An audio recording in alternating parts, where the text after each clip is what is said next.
Welcome to MELfeed.video. We are commencing a live web stream service via youtube.com from Echuca, Australia.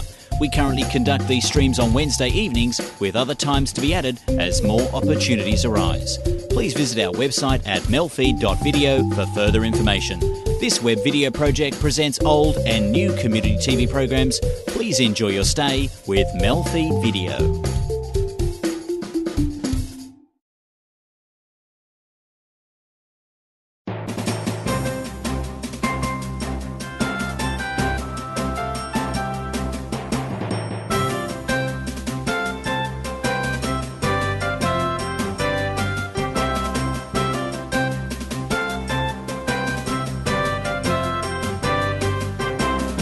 Welcome to NAT Chat. My name is Paul Spanos, and today the topic is about persecution, specifically church persecution around the world. And we have an expert with us, Elizabeth Kendall. Hello, Paul. Welcome to our program. And just for our viewers, just to get to know you, how long you've been involved with the persecuted church? Well, I've been doing this for about 16, 17 years. Oh, that's quite long. What really made you to deal with the subject? It's not an easy subject to deal with, really. Yes, well, for quite some time I'd been praying to the Lord to give me a ministry. Okay. I really wanted to serve Him in a particular way. I was raising 4 children. I knew that was a ministry, but I wanted something else. One day I saw on the news a tiny little clip, a soundbite on SBS News. The Coptic Association, the Copts, the Christians of Egypt, had a march in the main street of Sydney to protest this terrible persecution of Christians in Upper Egypt. And that was it. The news wasn't even about the persecution. It was about the march. Yes. And it's as if God caught me in that moment. And I just had to find out what had happened. And I found it very difficult to find information. And when I uncovered it, there'd been a murder in Upper Egypt where 2 Christians had been murdered. Eyewitnesses said it was by a particular Muslim gang.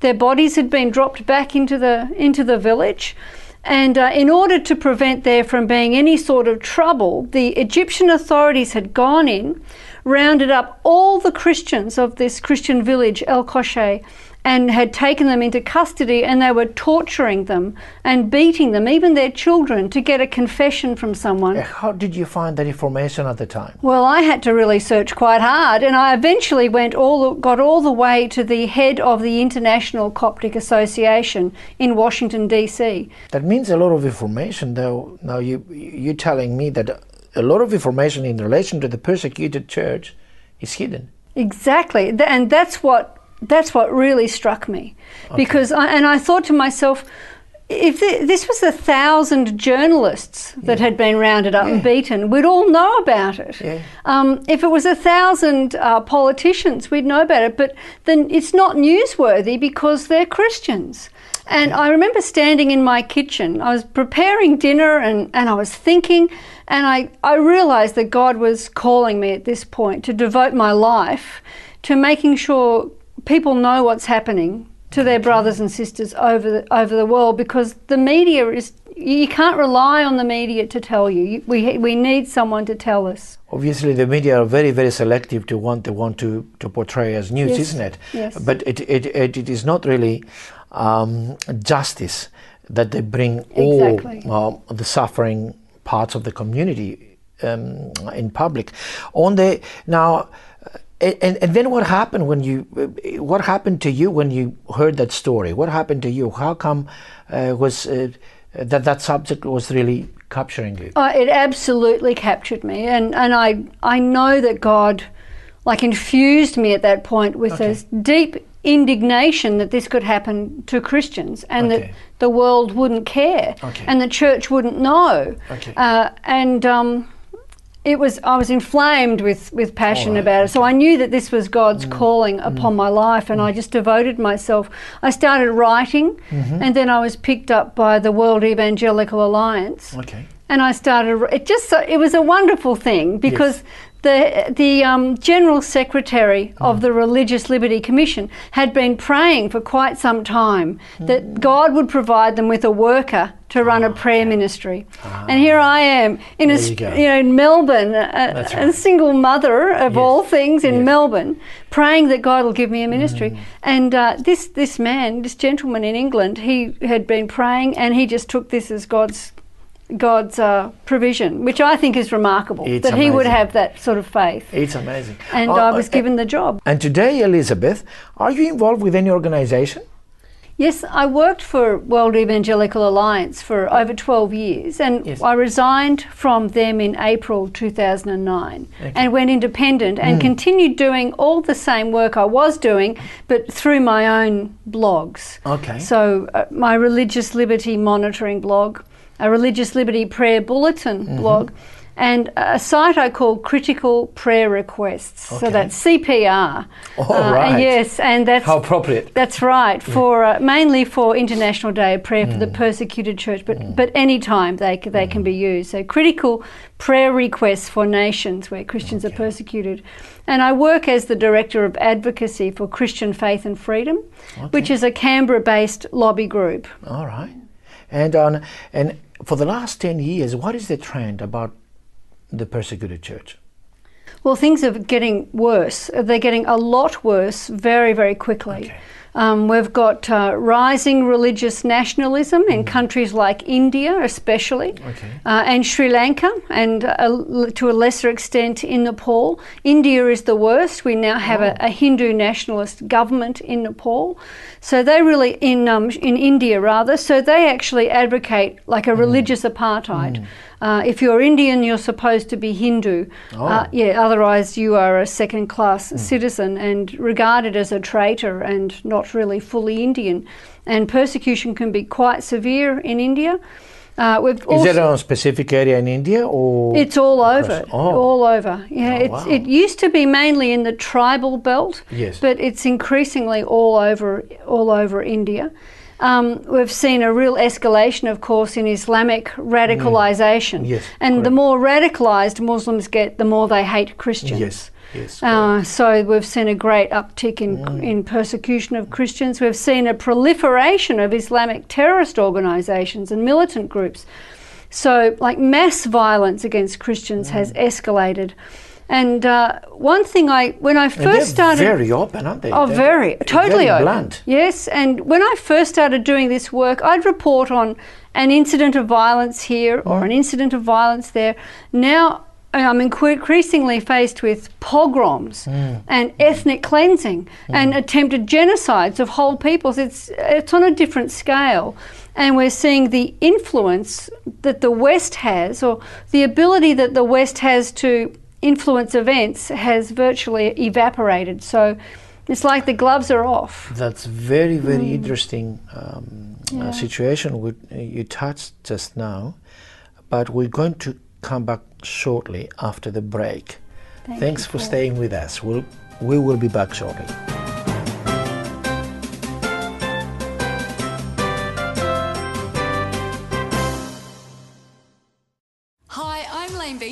Australians have recycled enough printer cartridges to cover Bondi Beach 12 times. That's kept 11,000 tonnes of valuable resources out of landfill.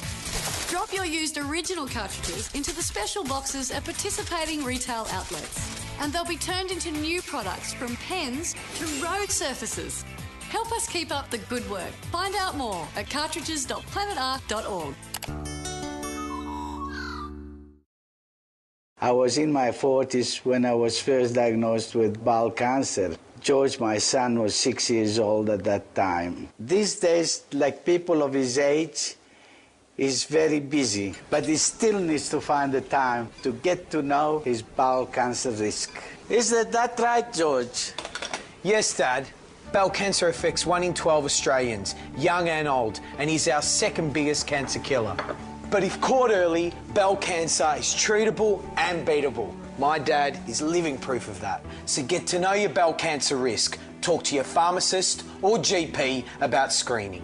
Protect yourself and the ones you love. Go to lovemyfamily.org.au. Locals here made the shocking discovery this morning. Police have sealed off the entire beach. There is a killer. One of the worst killers in Australia. Skin cancer. Every year, skin cancer kills over 1,700 Australians. Don't be a victim. This summer, protect yourself against skin cancer.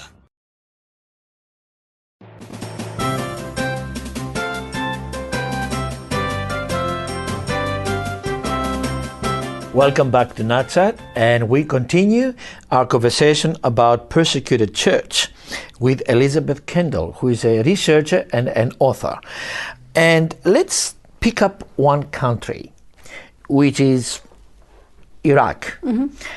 What is happening over there in relation to the subject we talk about, persecuted church?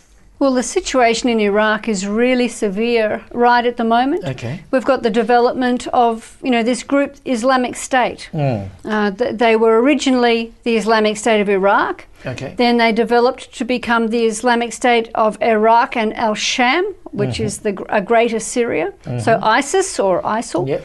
And they seized control of Raqqa, which is in northern Syria, and established a capital there. From there, they came back into Iraq. They exploded in size by coming into Anbar province, where there's lots and lots of unemployed Sunni activists trying to fight against the government of al-Maliki. So when ISIS came back into Iraq, they all joined ISIS, and it grew massively. The ISIS then went north up into Nineveh, which is in northern Iraq, and they took over Mosul. Okay. And this is the heartland of the Christian people of Iraq. This is the heartland of the Assyrian nation. You remember Jonah went to Nineveh. Yes, right? exactly. And the people of Nineveh began following the one true God. Yes. Well, they continued to follow the one true God. They established relationship with Israel. Yes. And when Jesus rose from the dead, they believed. Yes. And the Assyrian Church of the East was the first denomination ever established. Okay. And now that expansion of ISIS in the area is due to what?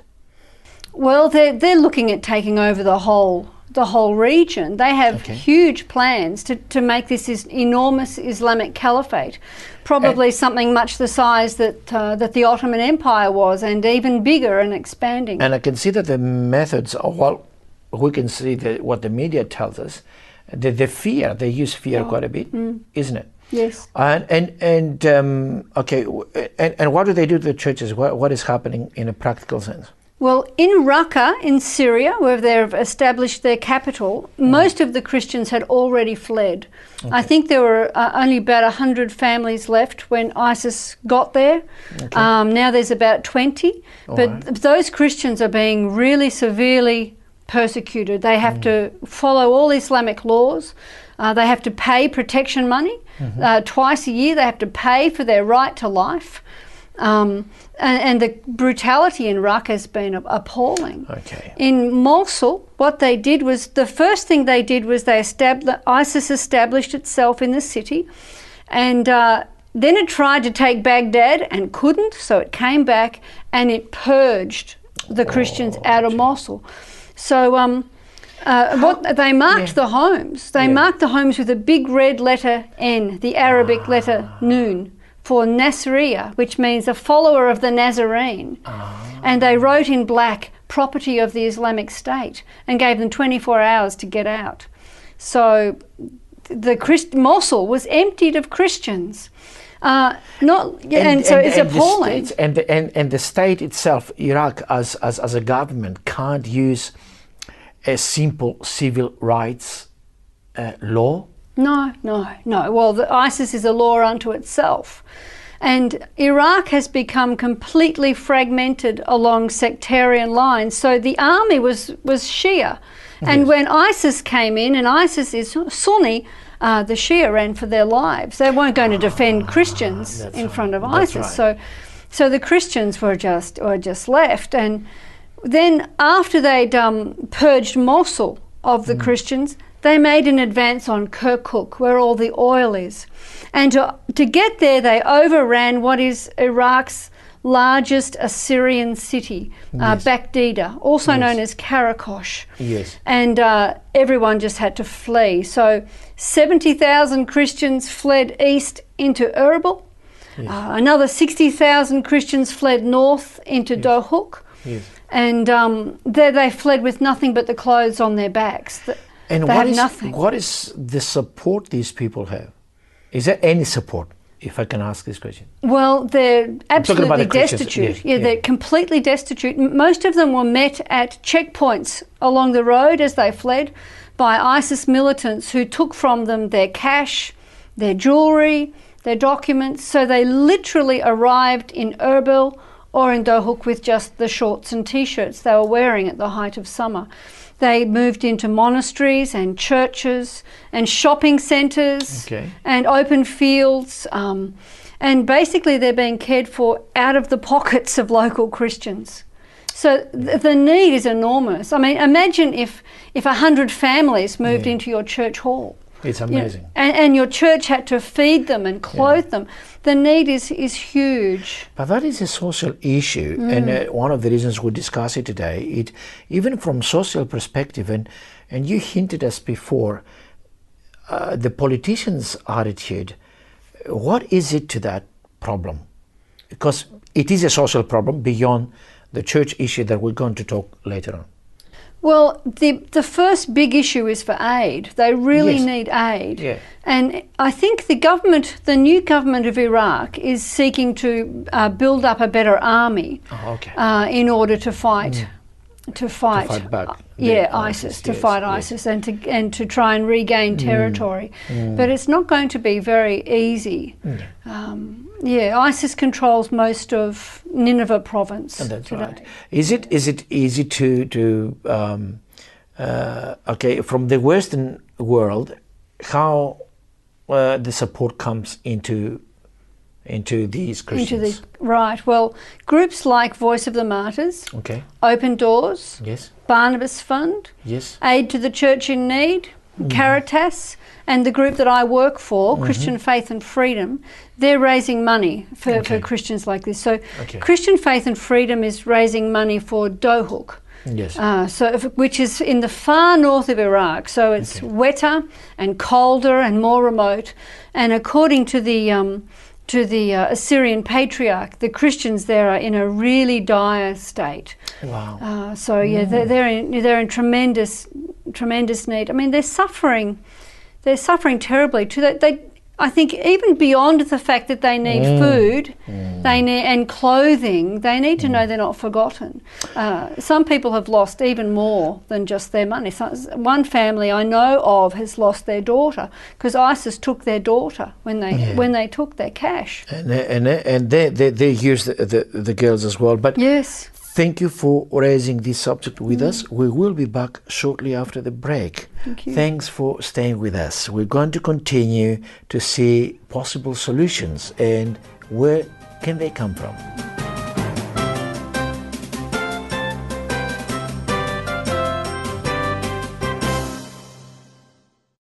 Every time you shop, the choices you make affect our community. It is important to select Australian products made by Aussie-owned companies. Our food security means quality and peace of mind.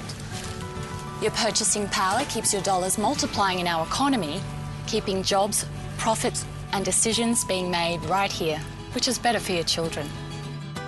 So the next time you buy, look for the AusBuy logo. It makes all the difference.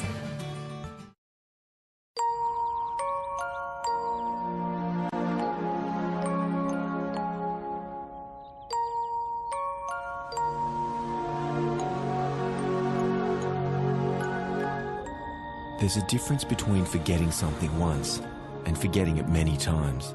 There's a difference between forgetfulness and dementia. Talk to someone who understands. Call the National Dementia Helpline on 1800 100 500. Man to man, it's time to stop. Stop the tragic waste of life and the destruction of families, including your own. Stop blaming drugs and alcohol and believing that walking away makes you weak. Stop thinking you're a hero and wasting your life behind bars, wishing you could take that one moment back. Stop the coward's punch.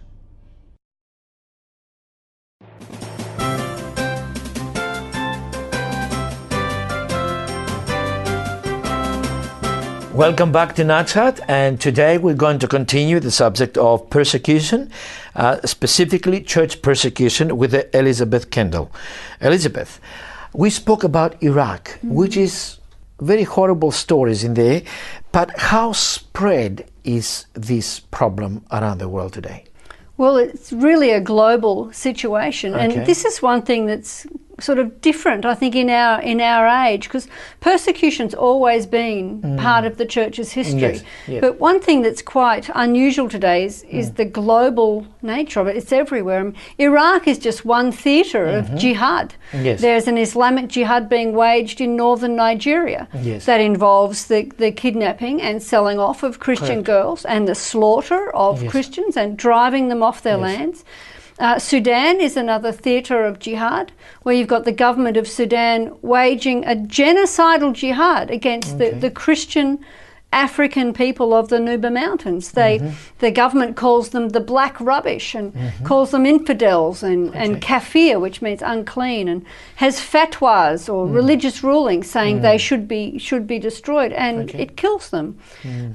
So there are many theatres of jihad. Somalia is a land of martyrs. The Christian church is so small, and yet the few Christian leaders they have are executed as soon as they're found. And Al-Shabaab hunts for them and seeks to destroy them. You've got terrorist bombings in Kenya, and you've got pastors being killed in Tanzania. It's very, very widespread, and they're not all Islam either. Iran, Syria now, and all sorts of in Asia and Africa, but it is across the globe, isn't it? Yes. And from the perspective, from church point of view, and I know you have done quite a bit of research on that as well. In what areas we need to improve? Oh, a lot of areas. I would think first and foremost in our attitudes. We have to care. I mean, churches are being bulldozed in China. Christians are locked up for life and executed in North Korea, and to a large extent, lots of churches sort of don't really care. They don't want to know because they're very comfortable. A lot of Western Christians have become very comfortable in a sort of a church as social club environment where you come together and have a nice time and we all go home feeling really uplifted. There's not a lot of room for indignation and lament and even weeping over the suffering of our brothers. Do you think there's a theology issue as well in there? Yes, I think there is a theology issue in there as well. Misunderstanding the church position towards persecution? Yes, it's a triumphalist position, whereas persecution is real, and Jesus warned us that persecution would come. But just because Jesus said persecution will come and that we are therefore to expect it doesn't mean we are supposed to accept it. Exactly. We don't welcome it. It's sin, isn't it? It is wickedness. When Christian women are raped because they're Christians, that is sin. That is wickedness. Exactly. And this is the body of Christ. The church is the beloved of his soul. God grieves. It's very clear in the scriptures that God grieves when his church grieves. Alertness is one thing that the church needs to improve on. Yes. And accept this as a reality. Yes. And part of the discussion. Yes, absolutely. Yes. Okay. And then from that, I suppose, we'll derive more passion and support, isn't it? Because at the end of the day, every single of those Christians are God's creation, isn't it? So it is part of the body, the church body, isn't it? So alertness is one thing. In practical sense, what do you think it needs to be done? Well, I think the world has changed. Yes. So the world has definitely changed. And I think we as a church need to change the way we worship even. Yes. Our worship needs to be, we have stop being in denial about the way the world has changed, and we have to actually confront it and embrace it and be serious about it. So we have to be serious about our giving financially. Christians will die for want of baby formula and jumpers in winter and food and medicines. We have to be serious about our giving. We have to be really serious about our intercessory prayer. You know, a lot of churches, you've got a 90-minute service and 3 minutes of prayer. Yes. Well, you know, I think people have forgotten what prayer is. You know, Jesus died and that curtain into the temple of the Lord was ripped open. So now we can walk into the courts of the Lord and lay our requests before him. We can intercede for our brothers and sisters in the courts of the Lord. Some people think you've got to get to Barack Obama to get religious freedom. Well, you know, well, no, you go over him, you forget that. We have a much higher authority who actually invites us in and actually cares and actually has the power to change things. And prayer is all part of the way he works. And Christians need to get serious about this, and churches need to get serious about it. And what is it that those persecuted ask for? Yeah, that is what they ask for. They ask for prayer before they ask for anything else. It's amazing. You know, I've seen interviews with Christians whose suffering is incredible. And yet the first thing they ask for is pray for us.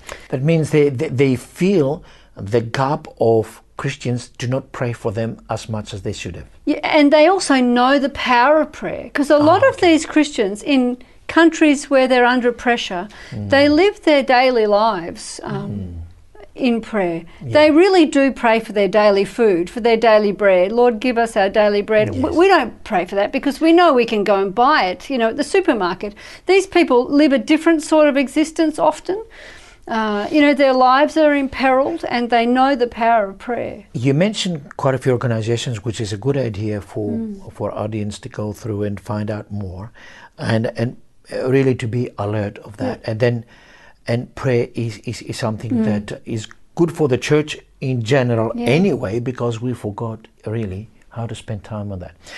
But having said all of that now today, I'd like to thank you for being with us. Thank you for having me. To bring the topic. It's not an easy topic to talk about, and people really shy away from it rather than embracing it. But we are in a community TV. And before we close, I would like you to share with our audience your opinion, your personal opinion about the community TV. Well, I'm a really big fan of anything that gets the message out, just like radio. And community television gives people another option. It gives them choices. If we don't have choices, we're just so limited in what we can get. And, you know, God uses these things. It's just a wonderful, wonderful vehicle. Elizabeth, thank you for being with us in such a difficult subject. Thank you, Paul. And we're going to be back with NAT Chat next week at the same time.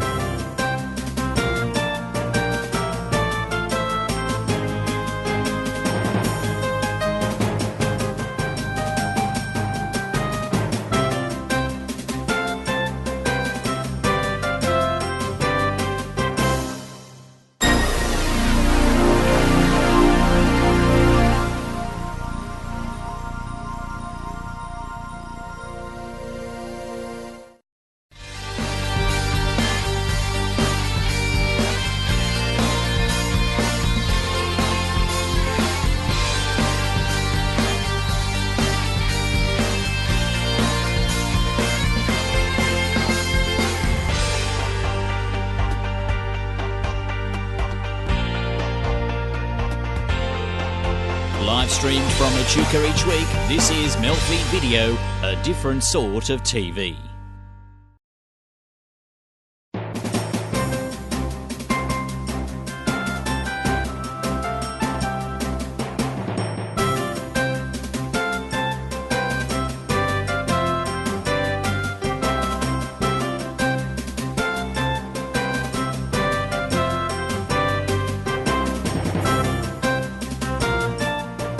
Hello and welcome to Migration Stories, a special edition of NAT Chat produced by Northern Access TV for Channel 31. Thank you. And thank you, Pooja Harishchandra. Thank you so much. Thanks for coming to NAT Chat and talking about your migration story. Thank you so much. Which is from Sri Lanka? Yes. How long ago did you migrate to Australia from Sri Lanka? Around 7 years ago, I came to Sri Lanka. Came from Sri Lanka to Australia. And what sort of steps? Was it just plane from Sri Lanka to Australia, or was it, by another? Well, when I did my higher education, my parents always wanted to give the best education to us. So when back in Sri Lanka, we call it advanced level. So that's where you do either science or maths or commerce or arts, and then you get into university. So when I did my A-levels, I chose commerce, and I got selected to Sri Lankan uni, which is a little bit hard to get in because there's a lot of people do, and it's in Sri Lanka it's free education, so it's you will selected among lots of people, and it's like one of the lifetime opportunities. So when I selected, I was telling my parents I don't want to go anywhere, I just want to go to Sri Lankan university, because being selected to Sri Lankan university is one of the biggest achievements. Already a big achievement. Yeah. So, but my dad was like, no, you should go to Australia and do your higher education. I was keep saying I don't want to go there. I just want to study in Sri Lanka. And then he said to me, one day you will realize, and one day you will thank me for giving the education, Australian education, which I actually see now. So when we decided that, my dad had one of his friends here, actually a few friends. So he spoke to them, and he said, they all said, come here, it's a good country, it's good education. And because I did commerce, my parents want me to continue my studies in commerce. So when I came here, my uncles and my other relatives, they helped me a lot. And that's pretty much my story to come here. Wow, but you wanted to stay home and go to the university in Sri Lanka, but the father's role was the wisdom, hey? Yes. These traditional roles, they're so valuable. What's the traditional role of your mother in your immigration story? My mom wanted to do the higher studies as well, but my sister went to United Kingdom. So I actually don't know why they didn't send me to United Kingdom but to Australia. But my dad traveled around quite a lot. Mm-hmm. So he said as soon as he came here, this is one of the beautiful countries he's seen. Yes. So he had more ideas for you. He has more ideas, and my mom was sort of supporting him. Okay, and it wasn't just education. Yes. Wow. What was your environment like living in Sri Lanka? Were you in rural or city area, or what was it like day to day as well? It's a village. It's a very small village called Kosvadia, and the closest little town is called Maravilla. So we all relatives, we know each other. There's a beautiful river going through the around my area as well. So Sri Lanka always looks so small on the map, and smaller I think, and beautiful. Does it have a river? But there you are. Yes. Of course it does. Yeah. So we pretty much know each other, and friendly community. Mm-hmm. We know everyone. There's a temple. Yeah. With Sri Lanka, would you say it's crowded or overpopulated, or not really? Not really. Mm-hmm. It's just normal. Just normal? Yeah. Were you with the elements? I mean, like, did you need to worry of snakes and things like that? Yes, a lot. We all do. Yeah. In Sri Lanka, because it's been a tropical country, yes. There's a lot of snakes, like different varieties of reptiles, yes. and all sort of insects. Yeah. You can teach us a lot in Australia about how to beware of snakes. I remember being in India, which isn't Sri Lanka, but wearing beads and jangly things. Yeah. It isn't Mosquitoes, just an ornament, flies. it's to scare snakes away. Yeah. Any tips on the flies? We got some chemical help, I believe. Well, yes. we do better than that. We've got the hats with the corks hanging down. Oh, okay. Oh, you haven't heard of that? No. Yes, well, the Australian hat with the corks hanging down from a string, and as the cork jiggles around, it keeps the flies out of your face. Okay. Something interesting. Something we can teach to I can Sri introduce Lankan people. them, yeah. But surely with the life in Sri Lanka, it's very modern and contemporary with communications. You stay in touch? Yes, since I've been here, I've been travelling every year except this year. I've been a bit busy, so I couldn't go this year, but definitely next year. Oh, you go back each year? Each year, if yeah. you can. Yeah. And what's a typical trip? A week, 2 weeks, a month, and you stay at home, or do you do some things? Only once I've been for 1 month. Other than that, always been 1 week or maximum 2 weeks. Yeah. I try to travel around. There's religious places I normally visit. So my family is religious family. Which religious group? It's Buddhist. Buddhist? Yeah. So we travel around. We go and pray. Yeah. So. And you have opportunities to practice your religion at a temple? Yes, here I do. In Melbourne, do you? Yep, I go to my temple and Hindu temple once a week. Hindu temple? Yeah. It's part of my religion. Yes. It's not too much, but my parents used to take us when we were kids, so I'm just continuing it. You continue it and you feel good there. Yeah. Well, thank you, Pooja. We'll have a little break now. Please rejoin us after these messages, and we'll find out Pooja's life in Melbourne, how it's going.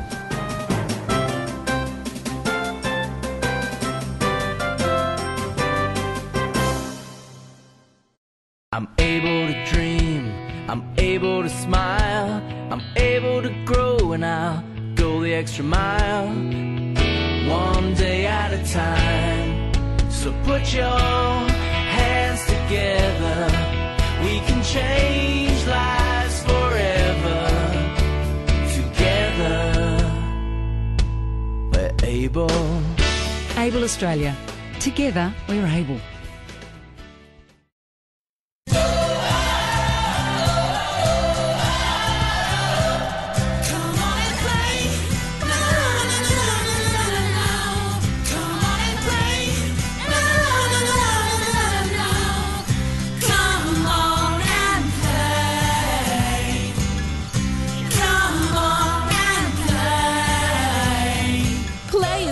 To every child's development, an important message from the Australian Toy Association. Hi, I'm Darren McElwain from AirFM Drive. You can tune into my show from 3 to 6 p.m. on 88.0 in Penrith and also on tunein.com. And apparently, we don't throw rocks. AirFM Drive.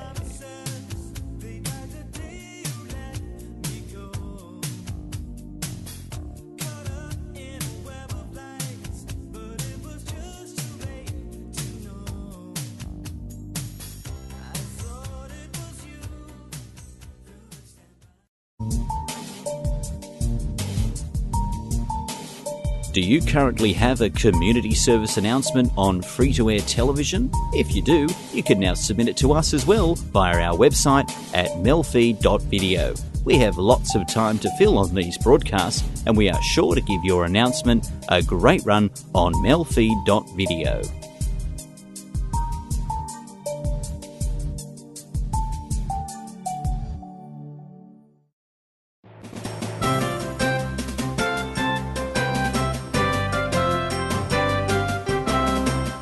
Welcome back. We're talking to Pooja Harishchandra about her migration story.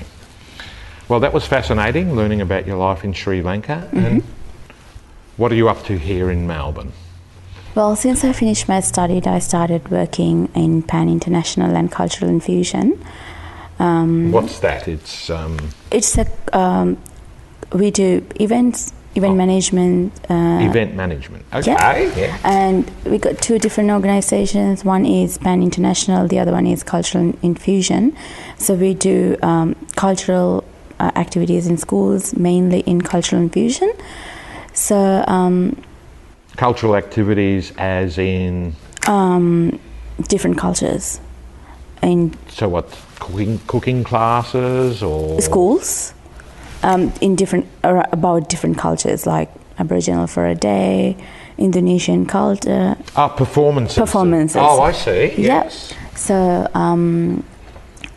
well, what a great job. Cultural infusion, and people go into schools. Yeah, and I work there as an office manager and the accountant. Having said that, it's an event management and cultural organization. I'm working as a sand artist as well. Can you describe, please, sand art? It's on a light box, and there's a glass, and you put sand on it, and you draw with your hands. Yes, and I've seen some. that screen will go to a bigger screen at the back or whichever the side, and I draw things on it, and the people can see it in a bigger screen and different drawings on it. Wow. Yeah. And do these drawings kind of appear before your eyes, as it were? When you just draw on it. So you it's see just the whole drawing as the hand goes over moves. the sand on the glass, leaving a line. So it's pretty much clearing the sand on the glass and making pictures on it. All right, so you're working at a cultural venue, event management, cultural infusion, Pan International, and you program into schools, but you also are one of the performers. Yes. Oh, excellent. Yeah. Is sand painting a traditional art or something you've developed? Yeah, when I came to the Pan International Cultural Infusion, I saw they're doing different artistic things, and when I was back in Sri Lanka, I used to learn how to draw things. So when I started working there, I saw some previous sand videos, as well as my drawing background. I got invited to work with National Museum Canberra, and also so I did for them a 30-second television video or advertisement. Wow. Yeah, and then after that I went to Karratha in WA, for the Red Earth Arts Festival, and I did some performances over there too, and I did a few in World Model United Nations. Fabulous. And we even have red sand in Australia. I know. And do you have much of your family with you in Melbourne? I live alone here, but my parents came here 2-3 times. Actually, 3 times. It must be a bit lonely being away from family. Yeah, but I talk to them every day, twice. Excellent. Every day? Yes. Wow. So, such a good daughter. But surely friends from your own community, Sri Lankan community? Yes. And naturally new friends? Yeah, and where I live. So what would your kind of girls' night out be like these days?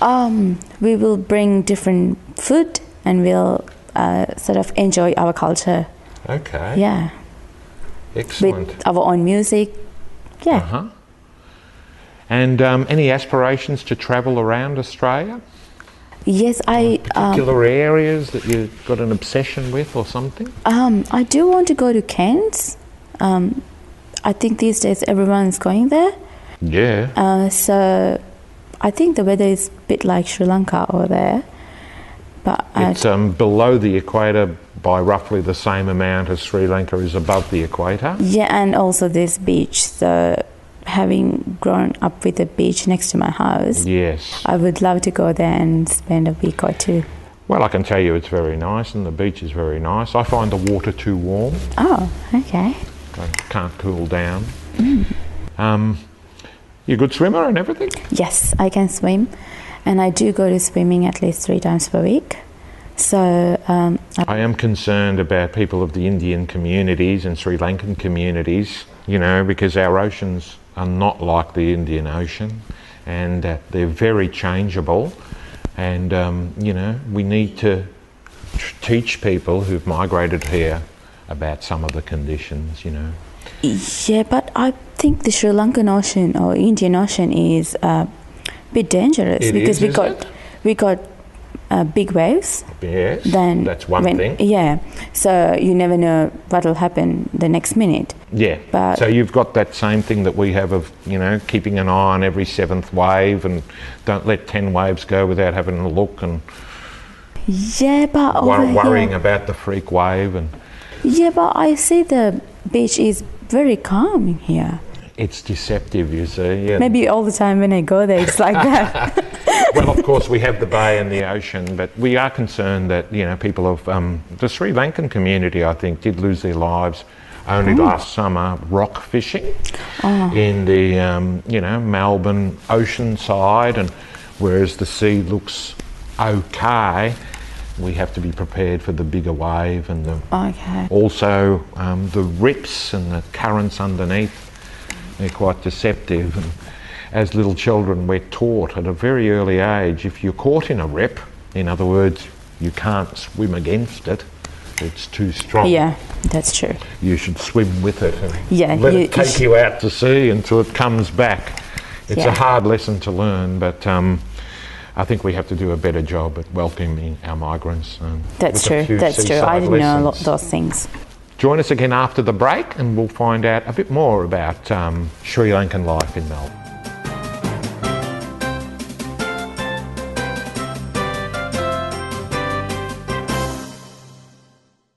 We've all seen this one time or another. We may even have done it ourselves. But inhaling balloon gas is very dangerous and can be fatal. The helium in balloon gas acts as an asphyxiant, and when you inhale, it displaces the oxygen in your lungs. Balloon gas is safe in balloons and when you release it in a well-ventilated area and in a safe manner. So the next time you see some sucker about to inhale balloon gas, or you think it's going to be a laugh, stop and be gas-wise.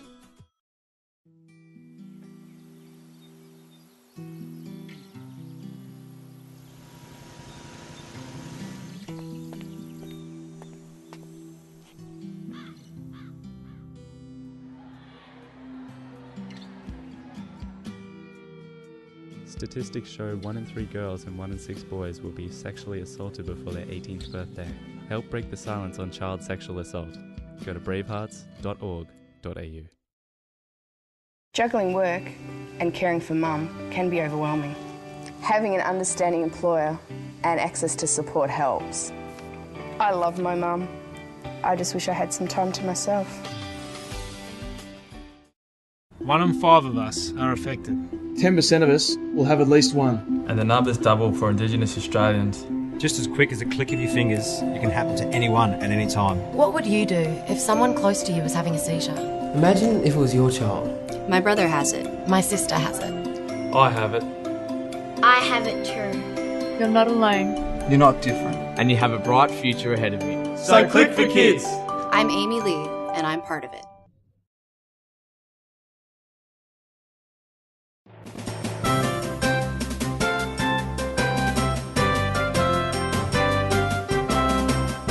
Welcome back. We're with Pooja Harishchandra and this is NAT Chat, special edition Migration Stories.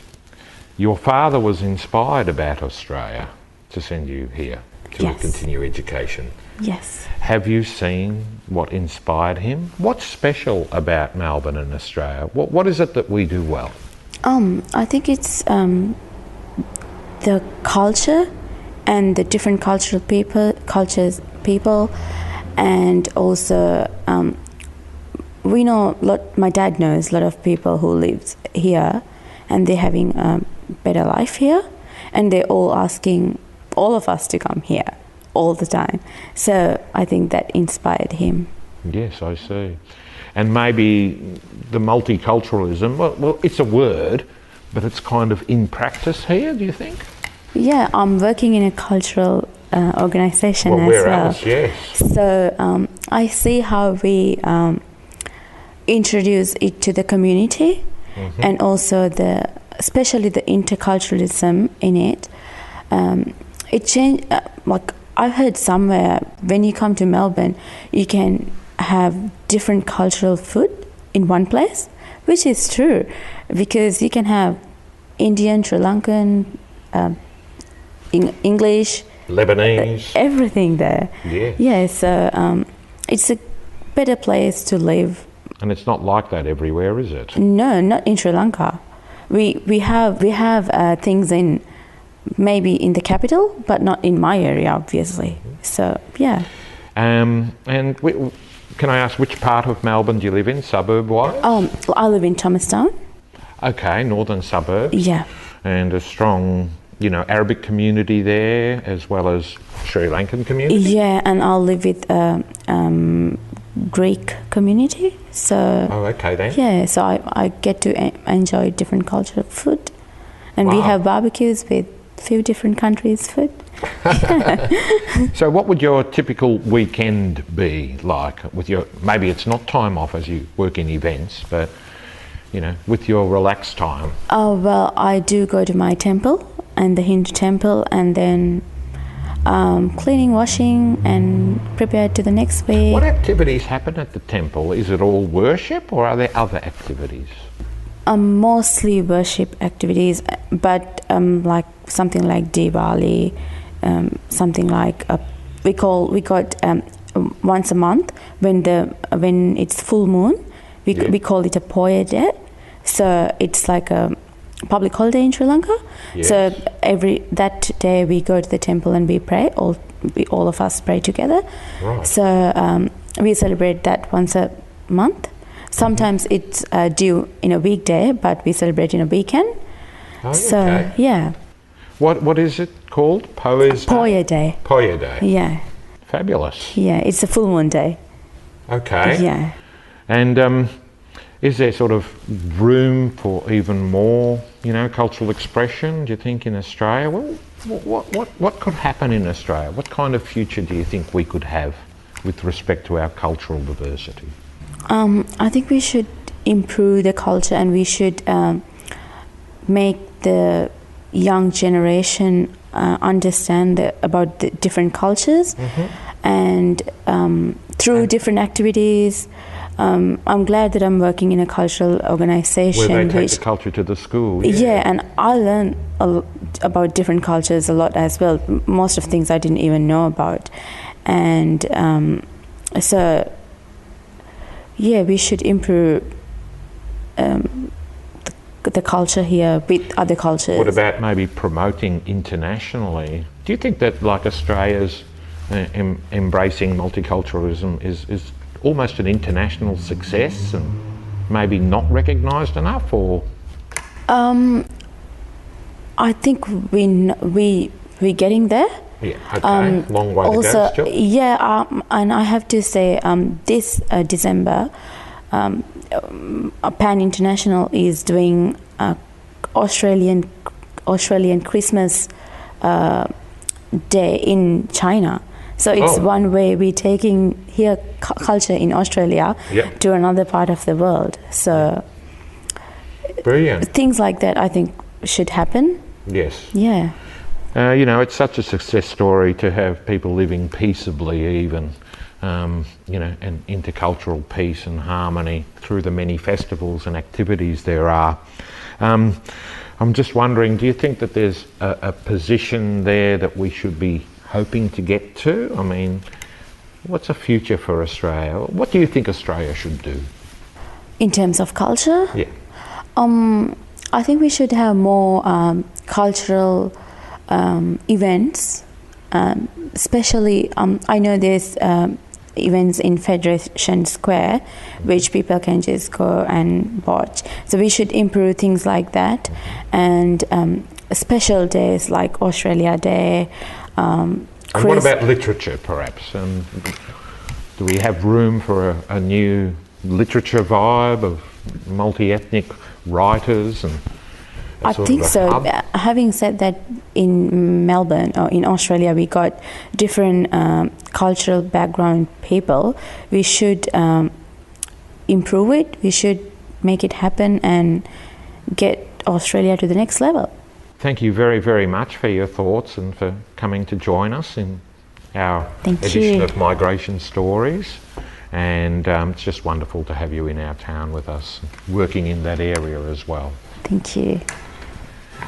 Well, cheerio, and please tune in again to NAT Chat, same time next week.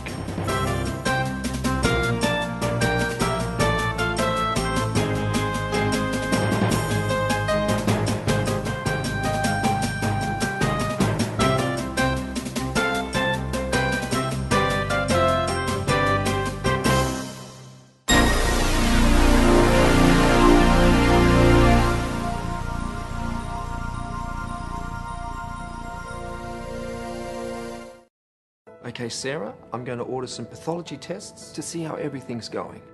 Half the Australian population had a pathology test last year. That's you or someone you love. 100 tests are performed every minute, delivering vital medical information. From the moment you are born, your healthcare depends on pathology tests. 70% of medical decisions rely on information from pathology tests. Pathology is the engine room of healthcare. One small sample can reveal millions of insights all about you. Pathologists are your doctor's doctor. 25,000 people work to provide doctors with the answers they need to treat you. Australian pathology is world class. We may never meet you, but we see each of you as part of our family. Every minute, 23 Australians find out more about their health. Good news, Sarah. The results show that everything's okay. Pathology provides peace of mind. I rely on Australian pathology. Sign up online to support Australian pathology.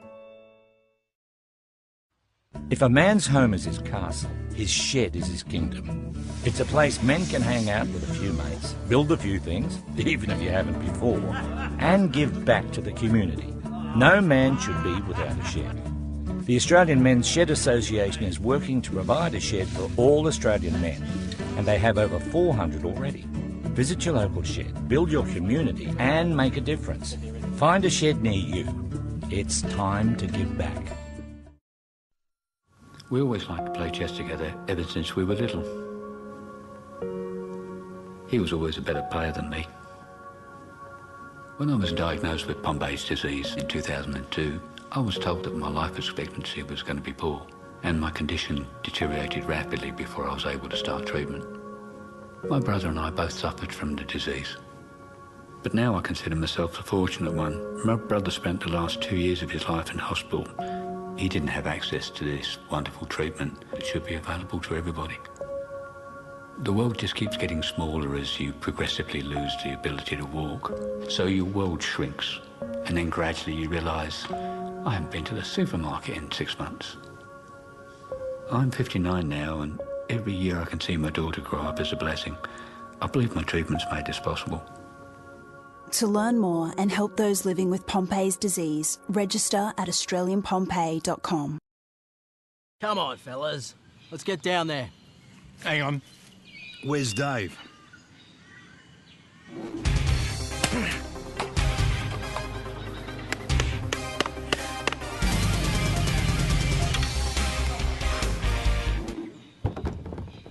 Oh, hey, fellas. What do you think? Pretty cool, eh? Real men look out for each other. Don't let your mates drink and drown. Now it's time for a quick reminder of programs coming up tonight on MELfeed.video, so please stay with us.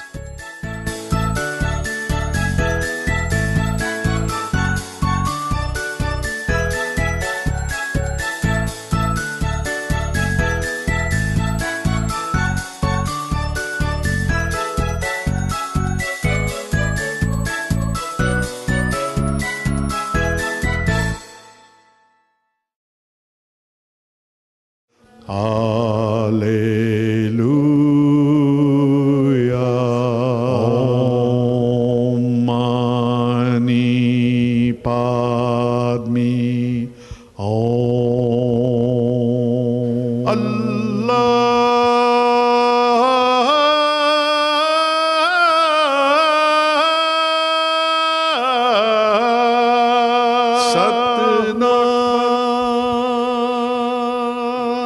welcome to Harmony and Diversity. Norm Curry's my name. And today we're speaking with Peter Westmore, who's the National President of the National Civic Council.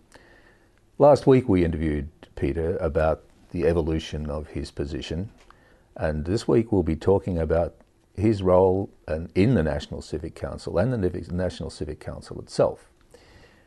Just to set the scene, and we'll take two extremes in relation to description of the National Civic Council. And this is actually a quote from a libertarian philosophy website, which is talking about News Weekly, which is the magazine which the National Civic Council produces. And I'll abbreviate this, but it says, unless you're a libertarian masochist or an economic nationalist, I suggest you avoid the magazine. In the latest edition alone, it calls on Australia to get more tough on drugs, opposition to foreigners buying Australian assets, a rant against free trade and free markets, support for more regulation, sabre-rattling against North Korea, a puff piece endorsing Sarah Palin, supporting for anti-terror laws and dismissal of civil liberties, a call for subsidies for stay-at-home mums, opposition to stem cell research, opposition to sex rights, and a rant against porn, abolition to abortion, etc., etc., etc. A litany of negativity and opposition to the National Civic Council. And we'll go to the other end, and this is a quotation from Senator Erica Betts, who is the leader of the opposition in the Senate, and he's speaking at a National Civic Council dinner in Perth. And he says, "The ideology embedded in the Australian Greens is the very antithesis of a force that has made our country and the West so dominant in world affairs, the envy of the world. That force is a force for good. It's a force that has given us personal freedoms, our economic freedoms, our standard of living, our schools, our hospitals. It's given us our fundamental value systems that every individual counts on. The force of which I speak is Judeo-Christian heritage that has directed us to where we are today. It has been threatened by fascism. It has been threatened by communism, and we've seen them off the field. Today, a new ideology is posing the same threat. It's the green ideology. It's extreme, it's dictatorial, it's absolute. It's not to be questioned or contradicted. That's why the National Civic Council is such a vital organisation for the well-being of our society. We need warriors. We need people with conviction. We need people with courage. We need people to call it as it is. We need to expose falsehoods. We need to expose the fads that sound so seductive but are so destructive." Thanks for bearing with me on that. But it seemed that to set those two goalposts at the opposite ends of the field was quite important before we proceed in discussing the National Civic Council, because it's clear that this organisation arouses passions. Having said that now, Peter, I'm going to refer to your website, and on the website, on your About Us page, you've got a group of some 5 primacy issues. And then you have, therefore we believe in, and you've got another 15 or 20 points. What I'd like to do is explore those to a greater or less extent, however is appropriate, so we can set the scene for the way in which the National Civic Council asserts itself for the good. Mm-hmm. It's about finding what is for the good. Mm-hmm. So the first of the primacy issues is the family as the basic unit of society. How would you describe that primary issue through the views of the National Civic Council? Well, firstly, our view is that the individual is, and respect for every individual person in society is absolutely foundational.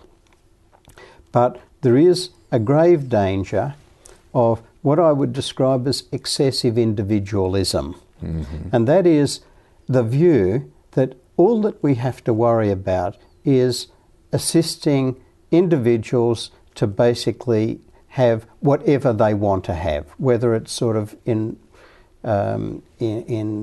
personal wealth, where our argument is that what is important is not just the individual there, but also society.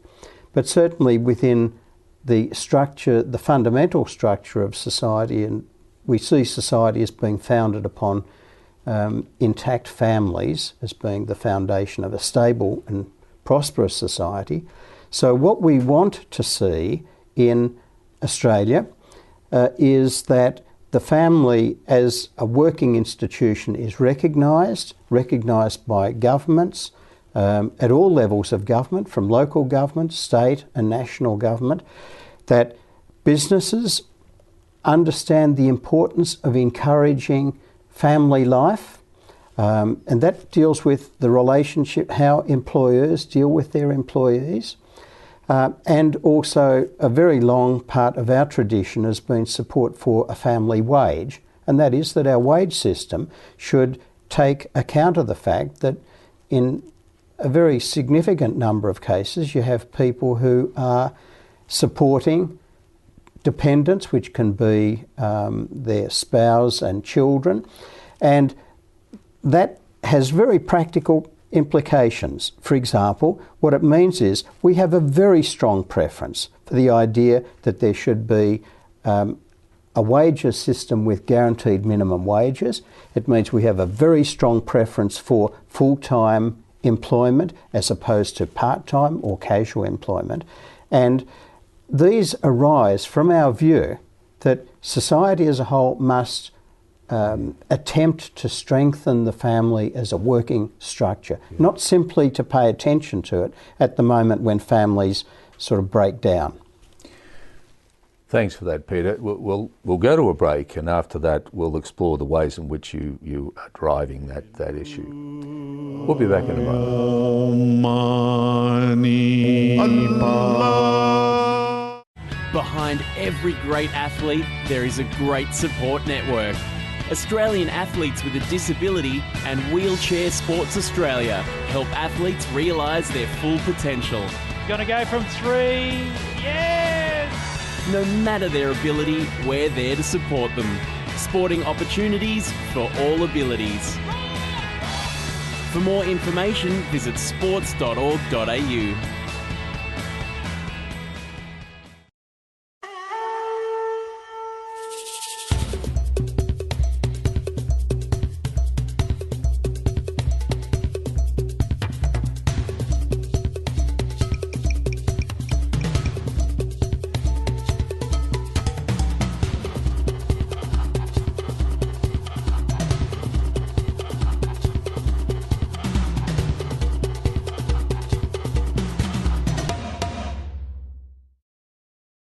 I was diagnosed with Parkinson's at 27. I was 46. I was 62. The first symptom I noticed was loss of balance. Was that I was always tired. Was a loss of smell. The most difficult thing for me is not to be able to travel in my retirement. The most difficult thing for me was giving up a career that I loved. The hardest thing for my mum was being pregnant with me.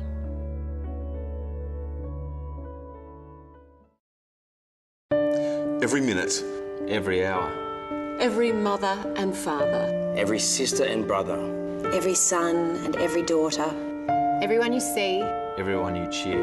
Everyone you watch. And everyone you hear. Everyone you meet. Everyone you know. Everyone you love. Everyone is affected. Reach out and get connected.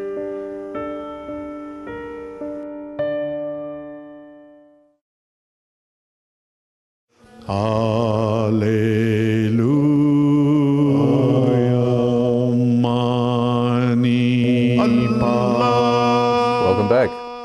You're watching Harmony and Diversity. And we're speaking with Peter Westmore, who's the National President of the National Civic Council. And Peter, you've just given us a good description of the family being the basic unit in society. Now, as we go through this list, I'd like to take the liberty of being able to ask you at the end of each answer, how does the National Civic Council then try to put that into effect? I'll ask you that question now about the family living wage, those sorts of things like that. What do you actually do? Well, what we try to do is to influence public policy. We want to influence public opinion, firstly. We think that it is very important that there be a higher level of consciousness in our society that the family, the functioning family is vital to the future of society. So we keep on talking about that. There's a lot of social research which has been put together on that. And at the World Congress of Families, which the National Civic Council is one of the sponsors of in May, we'll have people coming out here from other parts of the world, as well as some of Australia's top experts talking about what, say, the social sciences are telling. So we're in the business of trying to influence public opinion more broadly. But on top of that, we also want to attempt to bring these ideas before the leaders of our community, and particularly the political leaders of our community. Yep. And so what we do is we keep a very close watch on the policies of governments and oppositions.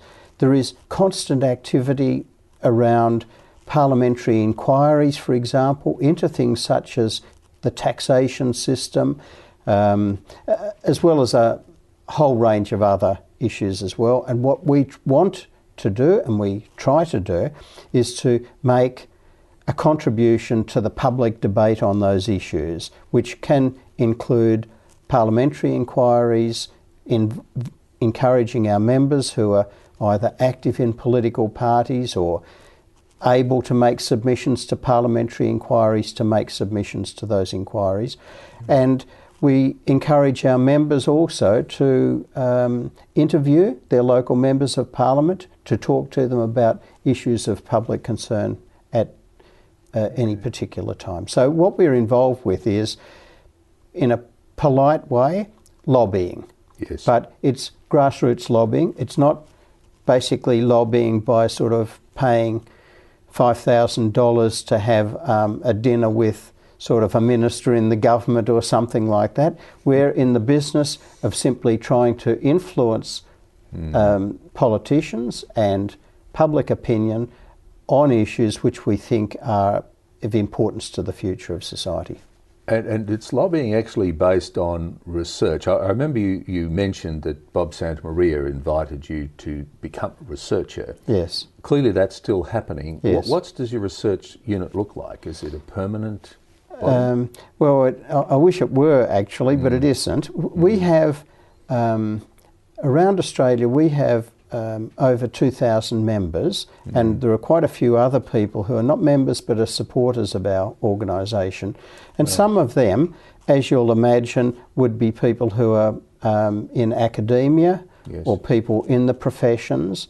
And what we do is, when we're talking about particular policy issues, we will talk to people within that particular walk of life to give us the best professional advice that they can give us, to help us to formulate credible policies, or in some cases even legislation with regard to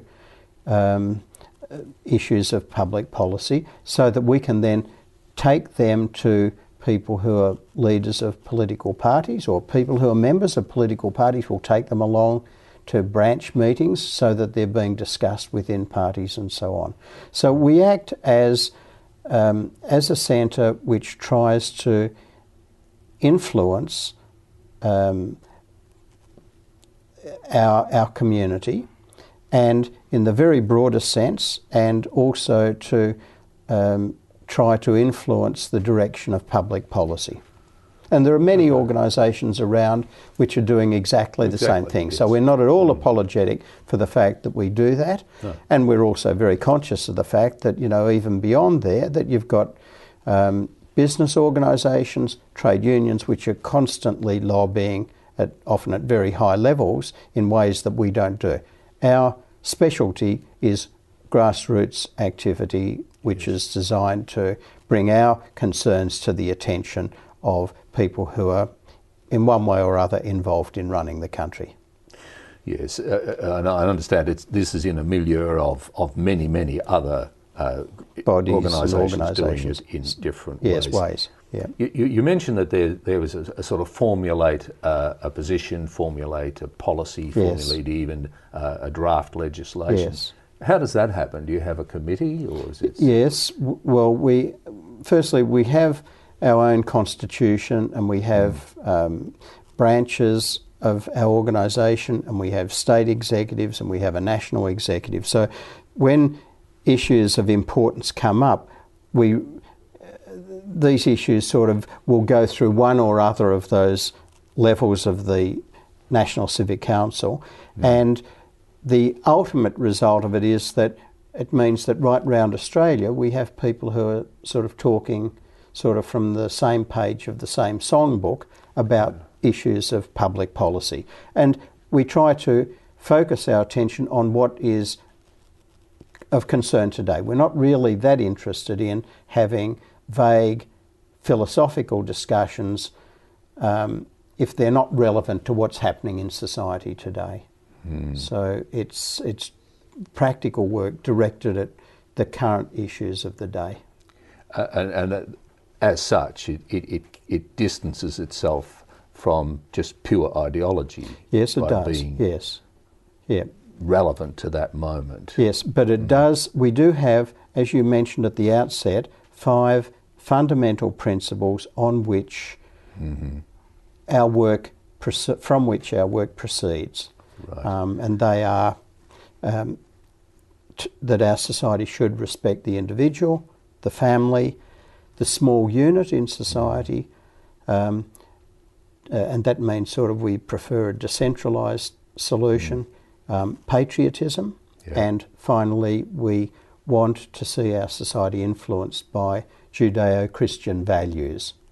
And we also want to see our society influenced by time, because it's just run out again. So we'll go to a break and then we'll continue on with this. Thank you. We'll be back in just a moment.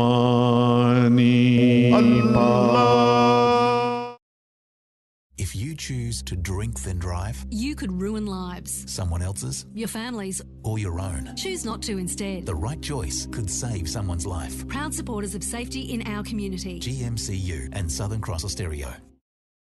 If you were living on the streets, wouldn't you want more than just your best friend to keep you safe and warm? Donate to Backpack Bed for Homeless and give warm, waterproof protection and dignity tonight. Call 1300 OzHelp. This bank is helping to save lives. Every year, 500,000 Victorians have no idea where their next meal is coming from. Food Bank Victoria works with farmers, supermarkets and manufacturers to make sure their surplus stock ends up here, to be distributed to those in need. But all of this is not enough. Right now, this bank needs interest, your interest, to support Victorians in need. If you can help, visit foodbankvictoria.org.au. Are you playing renovation roulette? I'm John Jarrett. Now I know that deadly asbestos lies hidden in 1/3 of Aussie homes. It can be found in any home built or renovated before 1987. Lurking in walls, under floor covering, behind tiles, in roofing. Asbestos, it was used everywhere. So if you're a renovator or a tradie, you could be risking your life and the lives of others. Remember, go slow. Asbestos, it's a no-go. Visit asbestosawareness.com.au to learn what you need to know.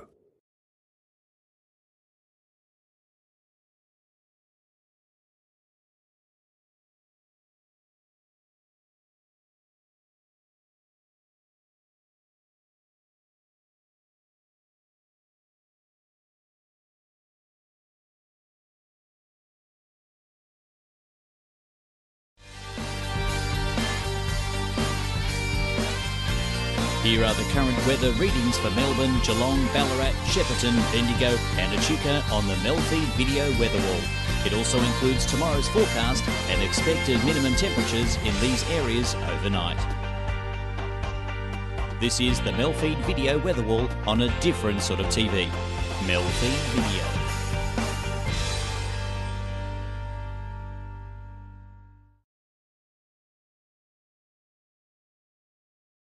Hallelujah, Mani.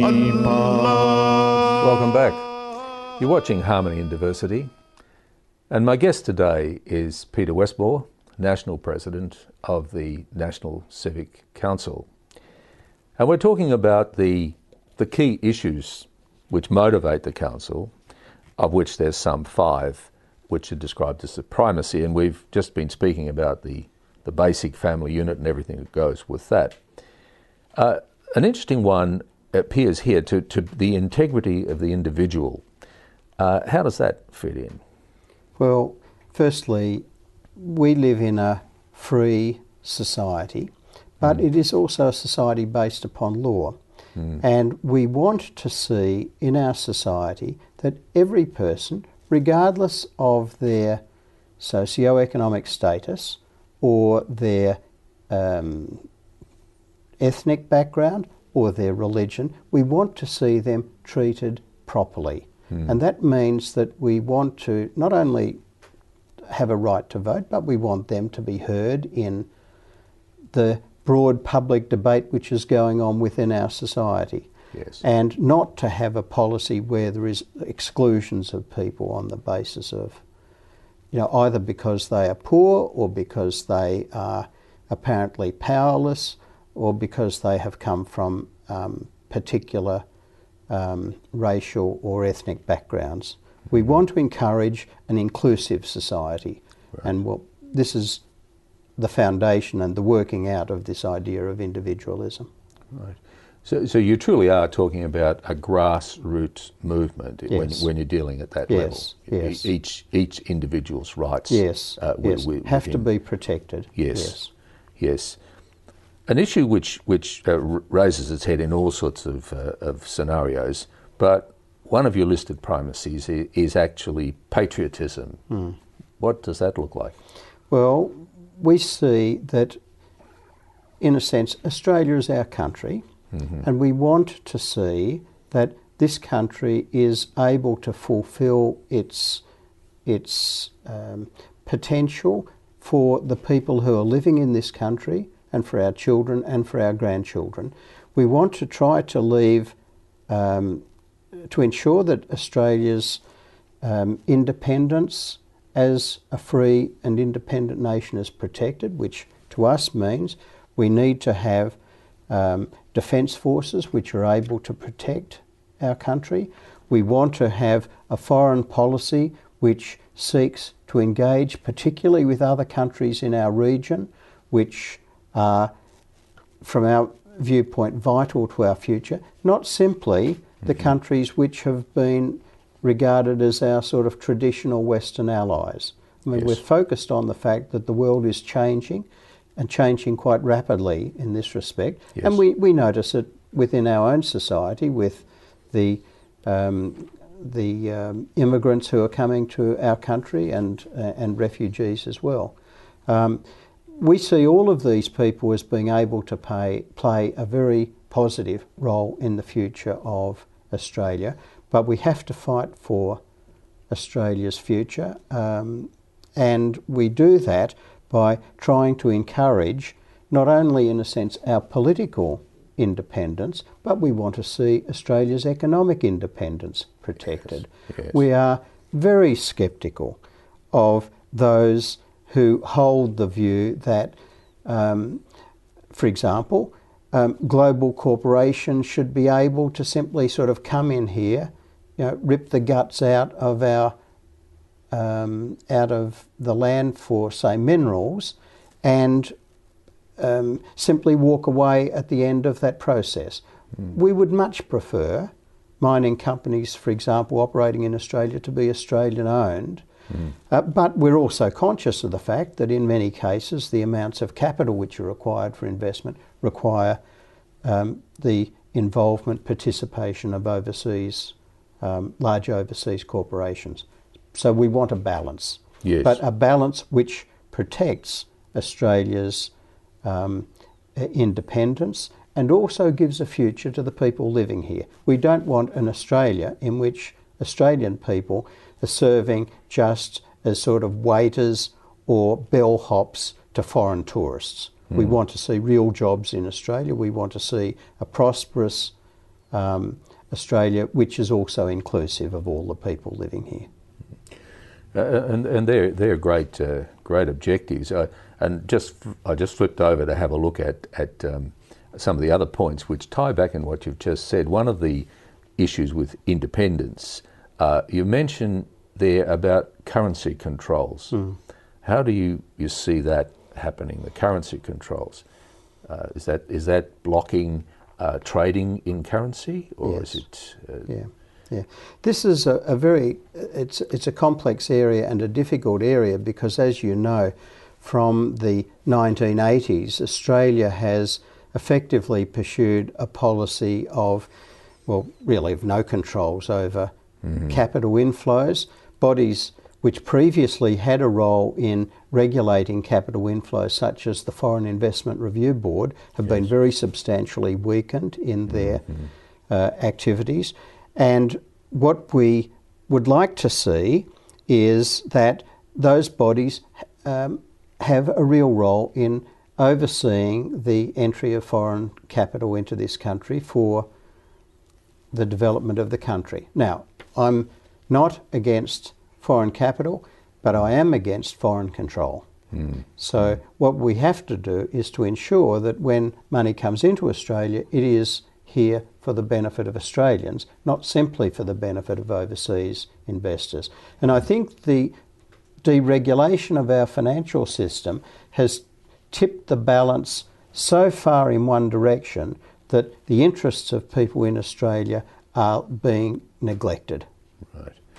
And that's a very interesting view with which a lot of people would agree with. But we've actually run out of time. Peter, this is a huge topic, and I just wonder if you'd be happy to be interviewed again next week to follow through things like the Judeo-Christian values, the global village, the concept of the global village, what's that look like, and maybe a little bit on this family conference which is coming up. Would that be fine? I'd be delighted to be back. Thanks very much. You've been watching Harmony University, and we'll look forward to seeing you next week. Baha'u'llah,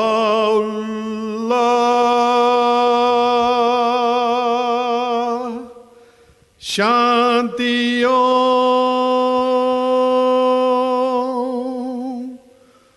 Allahu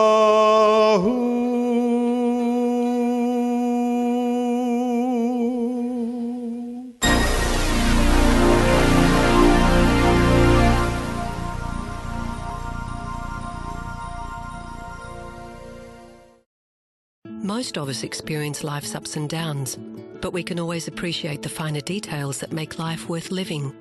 But for 1 in 5 of us, mental illness can make us lose sight of the big picture. That's when Paran Mission can lend a helping hand. We've been caring for the community for over 60 years, finding a place for people with no place. Show your support and stand up for mental illness. Visit our website and make a donation today.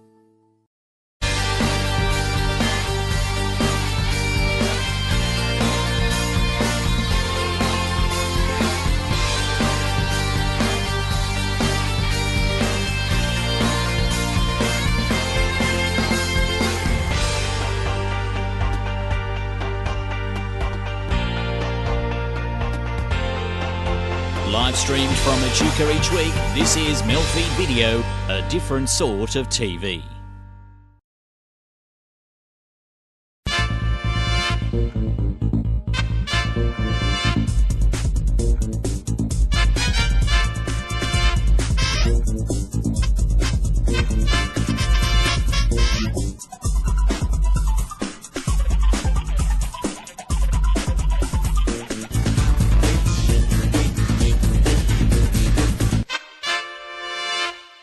I'm doing a bit of John's thing of reading other people that are inspiring or that have beautiful words, and I took that opportunity to look back on my own writing and see, with retrospect, where maybe I've stolen other people's style a bit without realising it, or tried to channel certain people without realising it at the time. So here goes. I did study writing and poetry at uni a long time ago, about 17 years ago. I don't remember very much of that. But I do remember being besotted with the work of John Donne. So I thought I would start with something from the late 1500s and go from there. This is a valediction of weeping. Let me pour forth my tears before thy face whilst I stay here. For thy face coins them, and thy stamp they bear, and by this mintage they are something worth, for thus they be, pregnant of thee. Fruits of much grief they are, emblems of more, when a tear falls that thou false riches bore. So thou and I are nothing then, when on a diver's shore. On a round ball a workman that hath copies by can lay, an Europe, Afrique, and an Asia, and quickly make that which was nothing all. So doth each tear which thee doth wear. A globe, yea, world, by that impression grow, till thy tears mixed with mine doth overflow. This world by waters sent from thee my heaven dissolved so. O more than moon, draw not up seas to drown me in thy sphere. Weep me not dead in thine arms, but forbear to teach the sea what it may do too soon. Let not the wind example find to do me more harm than it purposed, since thou and I sigh one another's breath. Who o'er sighest most is cruelest, and hast the other's death. And so this is one of the first pieces I ever sent out to try and get something published, and it's got a bit of that sort of flowery, tragic-y, but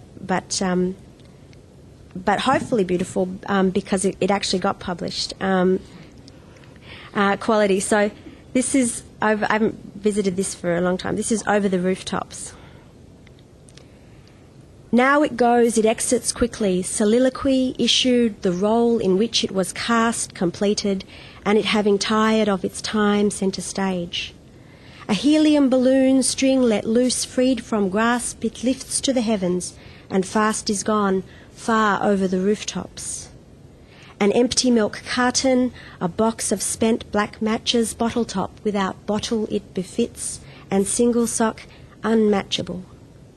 I feel the absence of touch in our relations, not like a knife blade into my chest with stealth, surface cold, metal hard and decisive.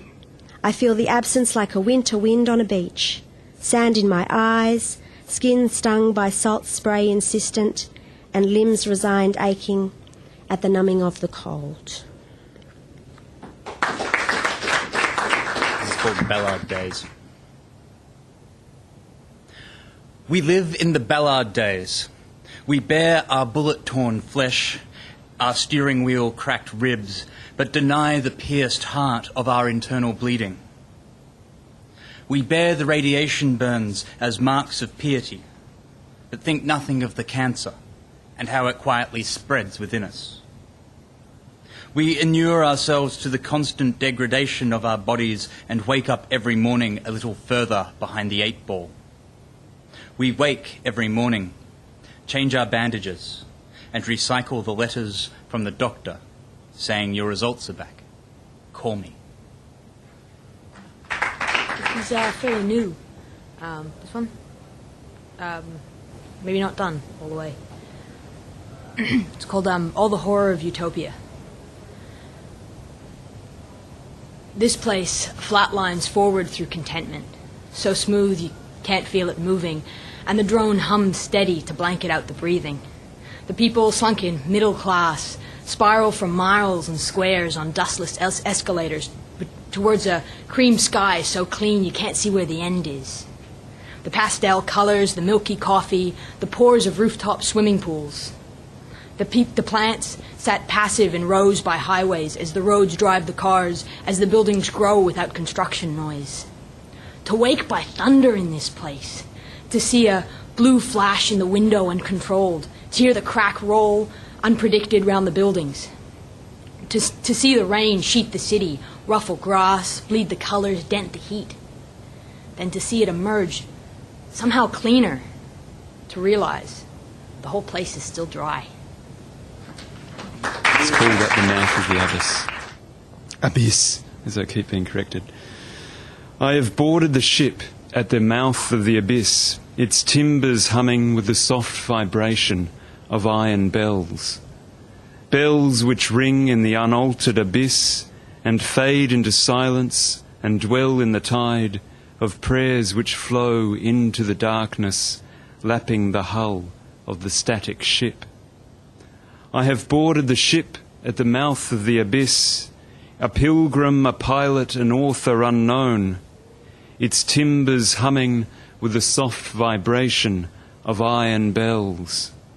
Bells which ring in the unaltered abyss, a cage of dreams burning on the edge of becoming, a cage of dreams burning through the maps of our knowing, into soft ashen shadow, fresh loss and grace, a ship of dazzling fires disrobing its songs upon the ocean's dark and rippling hand.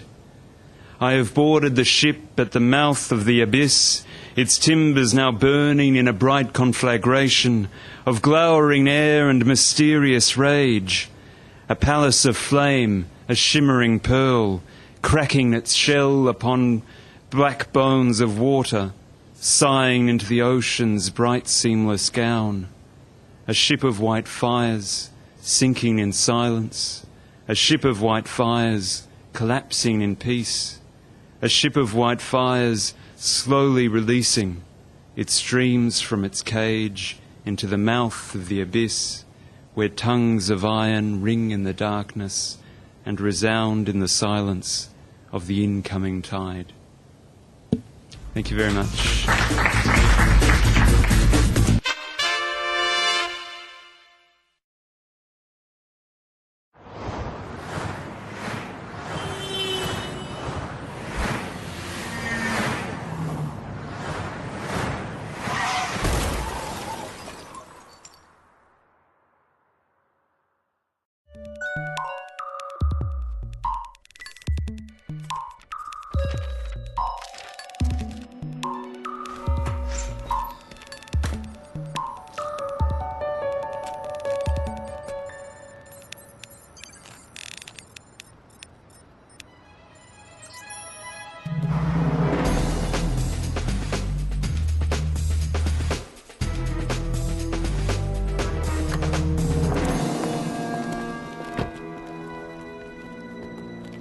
So, you think you're ready for this? To take on the world? Why not?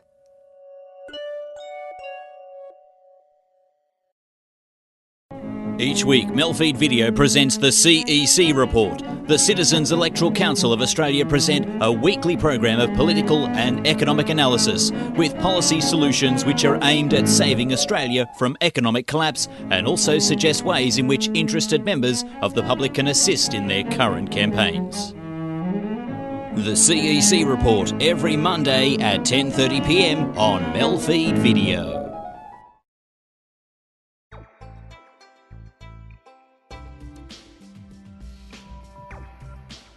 Now on MELfeed.video, here are the latest Monday Tats Lotto results just drawn a short time ago under government supervision. All results shown are subject to confirmation. We hope that these numbers brought you a little bit of luck tonight. If not, there's always next week.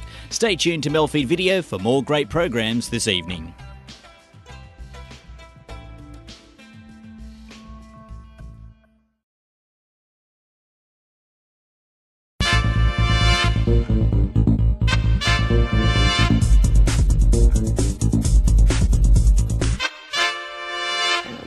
Before I met Ian McBride, whose work I just love so much, I encountered this book, The Familiar, in, I think it was in Collected Works, but it's certainly in a bookshop in the city, and I think in subtle ways he's influenced quite a lot of my writing, made me grow up a little bit maybe in my writing too.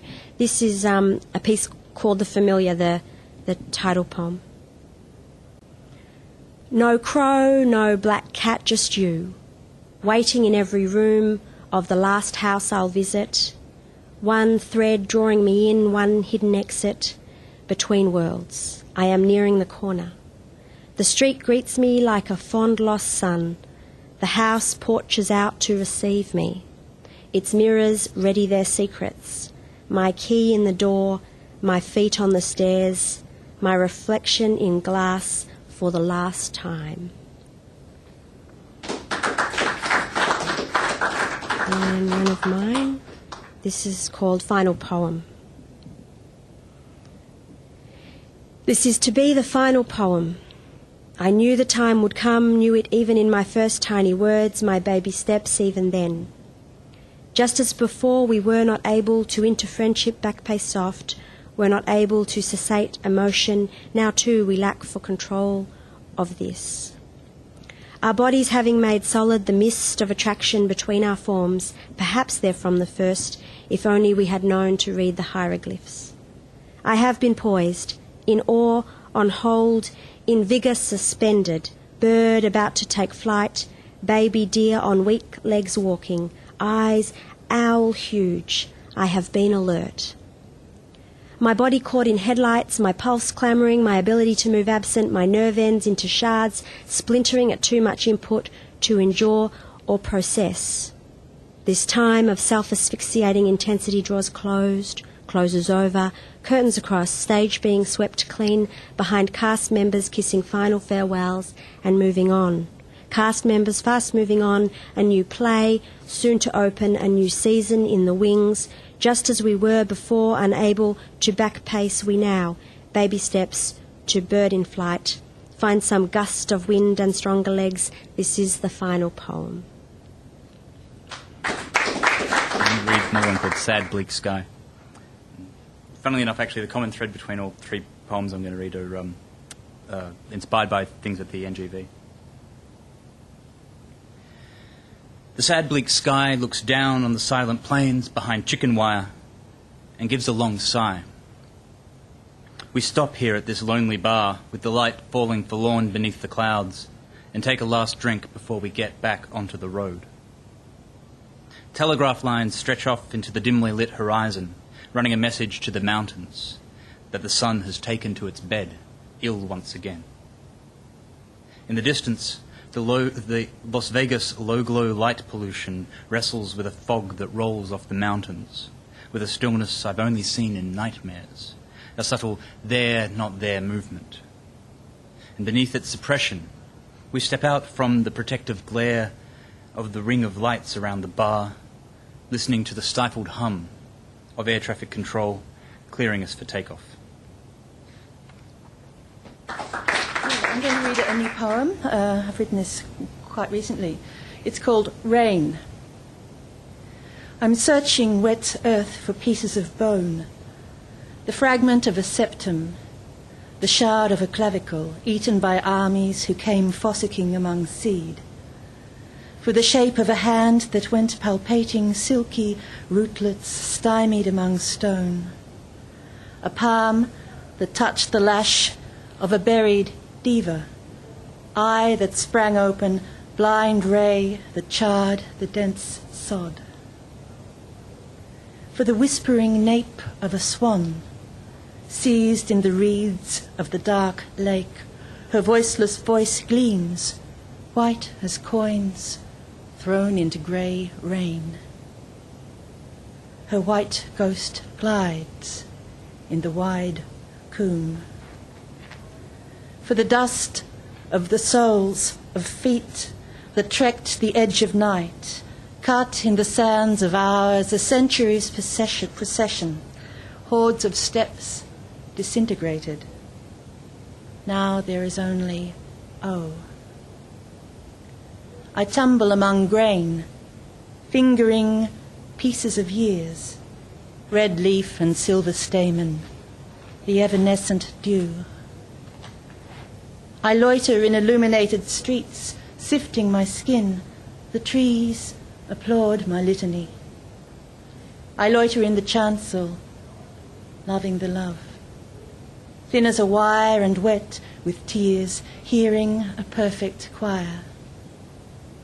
The softness of love, the soft rain in the leaves. This one's called Origami. You, Wren, a paper, curled into memory of Chinatown and regret left behind because I missed your heartbeat and you missed mine. This is the first time I've said poetry since I was about 23. I said one poem and I'd had a lot of wine, so it didn't go down very well. And then today I said that I had to say a poem and not back out, so I promised God. And I got here and there was all these lights and I was like, oh God, you know, my God, out of all the promises. Okay, the first poem I thought I might share is the first one I wrote when I was 15, which is called Simple Life. It's very short. Simple life, simple me, simple knee deep, simple not free. Make a life, make a me, make it deep, and set me free. And this is the most recent poem, so if I haven't got better, there's a bit of a problem. It's called No One Knows. No one knows what to make of it, really. Putting up these hastily built facades in an attempt to hide the truth of themselves. The intimacy, the beauty, the innocence, the unvalued, the insecure and fragile, avoiding ugly and wobbly bits. Makeup to hide the skin, confidence to hide the insecurity. The sublime balance of opposites entwined in a dance of love for one another, as the aim is protection, and protection is the aim. I hear people talking and it makes no sense. The most interesting conversation is not what they've said, but what they didn't say. Mostly egos babbling, a conversation about itself and yourself. It's nattering, it's boring conversation to endure. Mine, yours, probably both. Terror. When the truth comes, it's like a breath of fresh air. When the words match the eyes, it works. It works wonders, wondrous sounds and experiences. Will they hold? Can I hold them in truth? Or will I live behind my dreams, never truly experiencing, never truly living, never truly being? Being, just being, being. To trust you belong in the place God has placed you, and be. Thanks.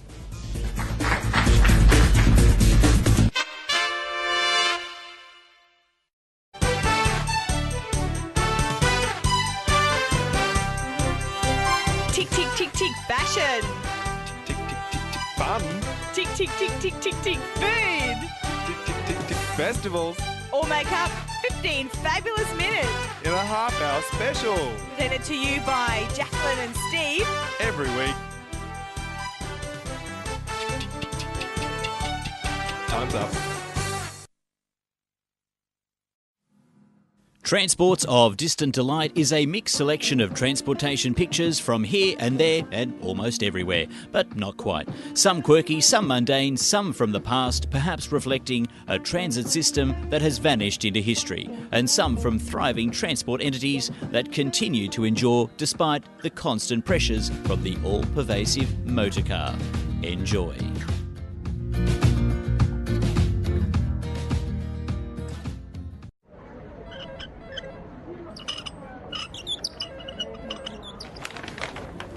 Yeah. This is exactly what happened last time. Oh, look, I can't believe they're not running in. Trying. Good morning. Thank you. Okay. Can you believe he works here with us? But did you hear about what he did last week? Yeah. Oh my God. Oh, hang on, he's coming. Hey. Hey. Okay, you got two. Thank you. Okay. Hey, look at him. That guy's a freak. Can you believe it? He won gold in the 100. Legend.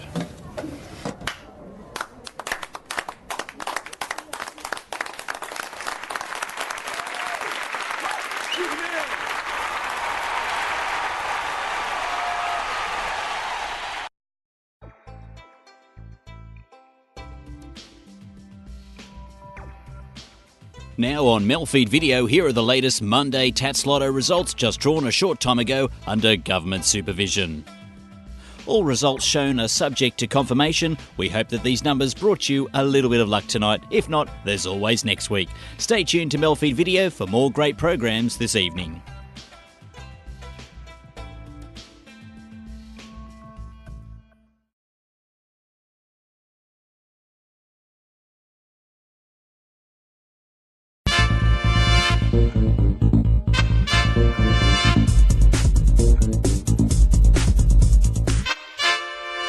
This is one of mine, reply to the world. Through your hands, your feet, your mouth, you take in the world, walk on it, taste it, hold it, grasp and discard. Breathing in suspension, I am earth and sand and mud and vegetables and grains and milk as pale as eucalypt trunks.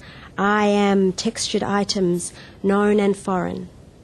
I am matter walked on, tasted, held, matter beneath hands and feet and mouth. I am that which you encounter, fathom and name, when on blood, blood that thrums through your wings, scarcely contained within you, fly to me swiftly and away. The spaces between. You left me spinning roadside, startled by headlights. You were no stag, not even so majestic as the white trunks and the dappled moonlight that quivered by me. And I keep swearing you were there once, that I only woke to find you gone. I wasn't certain, except your scent remained on my skin, so I curled into you. I curled into you and thought that would do. But it didn't. The pieces don't fit, and that never could do. Three small ones today. The good ex-boyfriend, two old men, and the sonnet. The good ex-boyfriend. She said I was a good ex-boyfriend, that the breakup was amicable, that we dealt with it like adults, that we'll still be friends. For 2 weeks, she didn't notice the fish tank was empty of water, because I strung the fish up like a mobile. So. Two old men. Half an hour into the new day of a new year, a tall, solid old man stares at his white-bearded friend across the bar. In a moment of silence, across the gap he yells, "We made one more. We made one more." And the last one, the sonnet, has a disclaimer on it. The actual first three lines come from this room. I don't normally write about things I hear when I'm with people like this, but they just capture my imagination. And the balance of the poem has nothing to do with anybody in this room. It's called The Sonnet. I wrote you a sonnet. Will you read it for me? No, it's terrible. It's not that the prose and the style and the rhythm are out of whack, nor is it the wording and the metre. I never liked you, and you inspire nothing but ugliness to write about. Thank you. I was once a desperado. I was once a pirate queen. The card I dealt was trouble. The ship I sailed unclean. I used to be a problem, living wild and fighting free.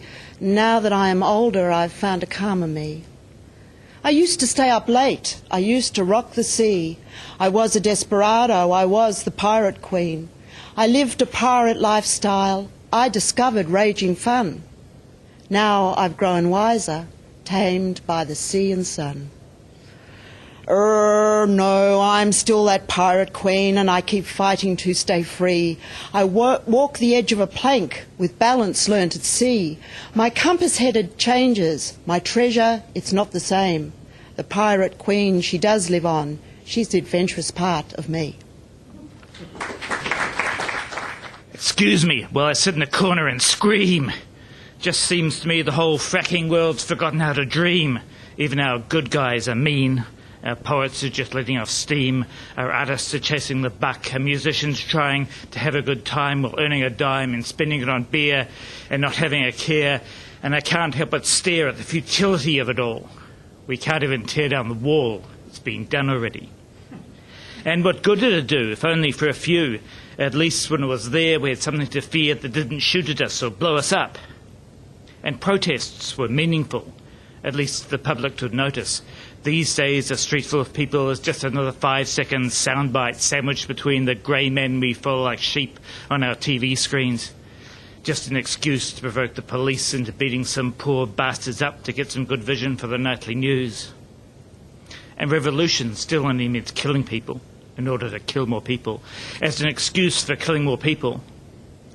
And the dead still stay dead, and the living die of cancer or AIDS or something even more nasty like apathy or economic collapse. And most people just find some excuse to fire the synapse or some sort of drug or other stimulus like sex and money and power and pain and death, and have run out of breath. So I think I'll just go and sit in the corner and scream. Thank you.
Coming up next on MELfeed.video. 15 fabulous minutes every week On MELfeed.video. Meet the famous, the fortunate, and the fashionable as Steve and Jacqueline take you to all the events around town. Not to be missed, it's the most fabulous 15 minutes you'll ever see.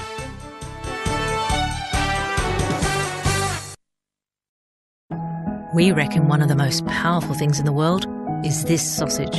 Because a sausage can do just about anything. It helps people to walk, see and hear, supports families after fire, drought and flood, and even helps plant trees in our community. Our sausages are working to cure cancer, helping farmers in tough times, and connecting people who are new to a community. And at the same time that they're doing all that, they're nurturing the leaders of tomorrow while building friendships that last a lifetime. Yep. These humble sausages are more powerful than you can believe. They're working wonders in our community.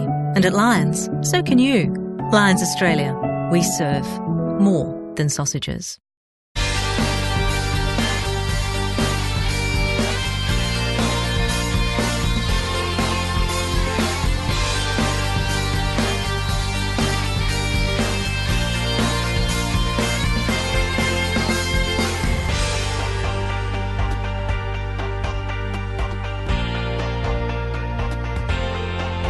Live streamed from Echuca each week, this is MELfeed.video, a different sort of TV.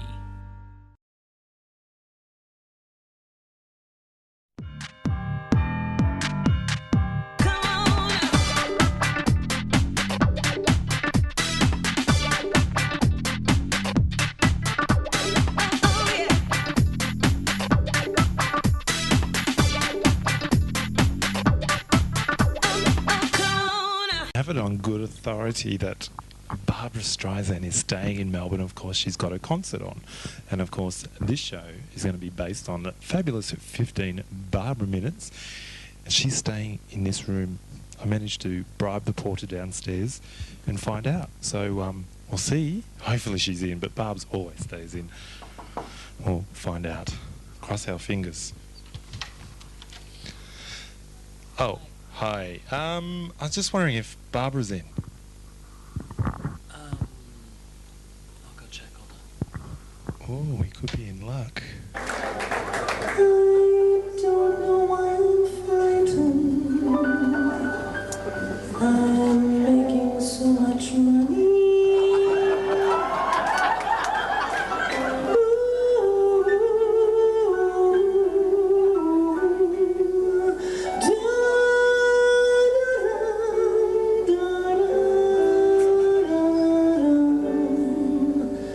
There's a new world coming, and it's just around the bend. Can we come in? Maybe? Yeah? Let's come in.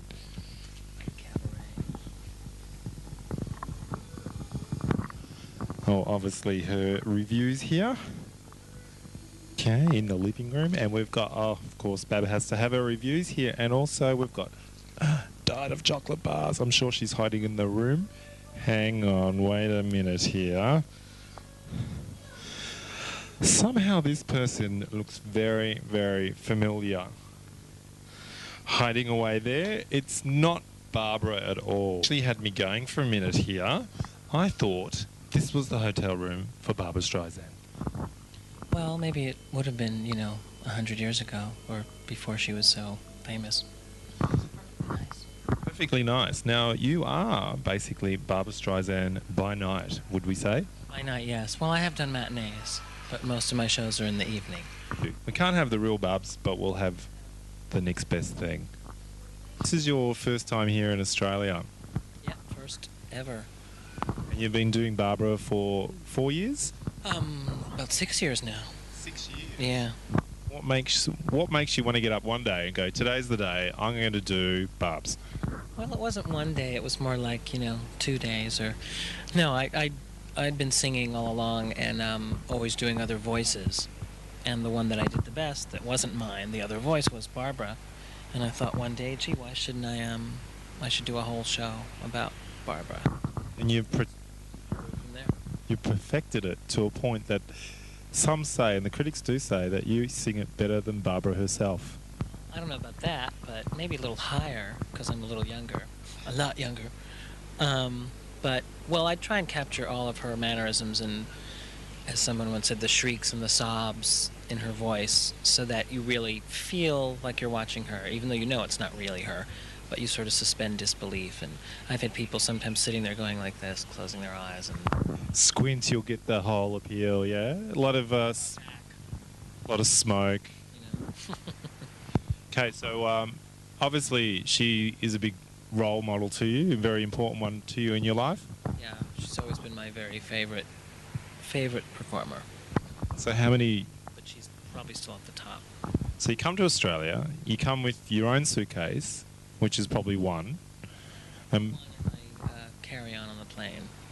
And then Barb's probably you have a complete 2 or 3, 5, 6-piece luggage for your show. It's actually one piece. It all, at least on this tour, it all fits in there. The hair, the dress that doesn't crush, the razor, which I'll be using shortly before showtime. So not only are you shaving your face with the same razor you shave your chest. As I said, what little is around, I can easily get rid of with this. I don't need to go in for the whole waxing thing. This is like an everyday. This is an everyday event. No, just a day of a show event. If I don't have a show, this will be stubbly and So it actually, I guess it grows faster the more often you do it. I don't know how it works, but I wait until I have. Nobody ever knows the rules of shaving. Obviously, for all those who don't know, we'll just show you a clip of what he does do. Last but certainly not least, I'd like to make sure I thank each and every one of you. Very wonderful people. People need people. There's people there.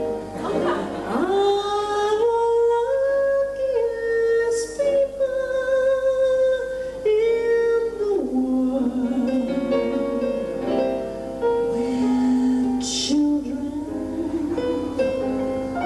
needing other children.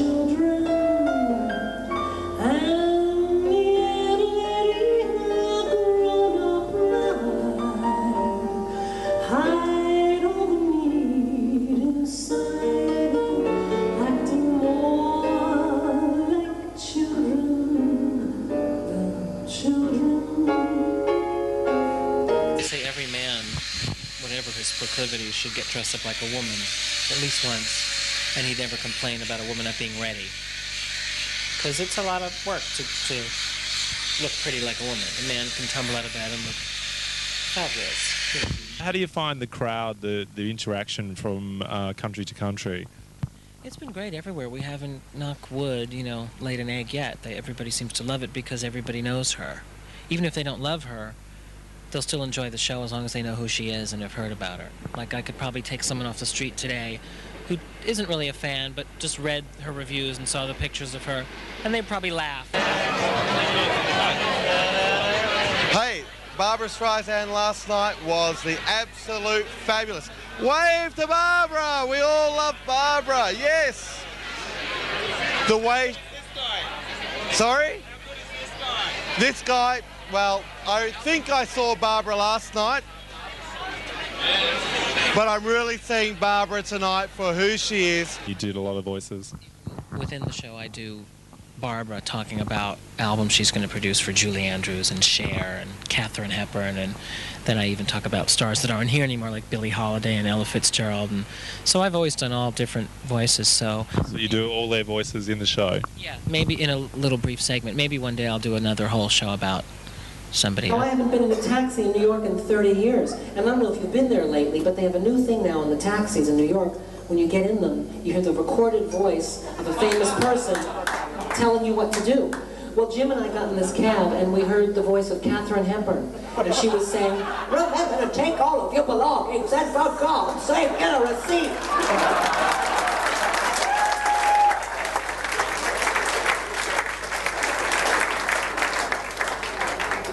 Now, I always loved Katharine Hepburn in all her movies, but I seem to remember in the 1930s, she rather sounded like that. It was all very marvelous and up there. In the 40s, it got a little bit deeper. Till the 50s, she was speaking down there, right on through the 60s, 70s, 80s, 90s. Oh, for God's sake! Now, one of my closest friends in the whole world happens to be Julie Andrews. Now, Julie and I were having tea the other day, and we were discussing how we've both been so typecast throughout our careers. I'm always cast as the funny lady from New York. She's always the goody two-shoes from England, Miss Perfect. And I said, Julie, we've got to change your image. We've got to have you do something that no one would expect you to do. So my idea for Julie Andrews is to have her play the role of Annie Oakley in the musical Annie, Get Your Gun. I think she'd be just ideal with the Western gear and the gun and the holster and everything. Maybe she could use like a boomerang here. And I think it would be just amazing. And I think it might go something like this.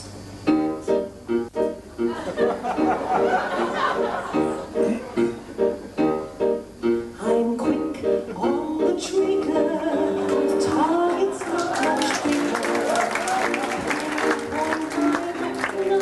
Number one, but my score with a fella is lower than a 7.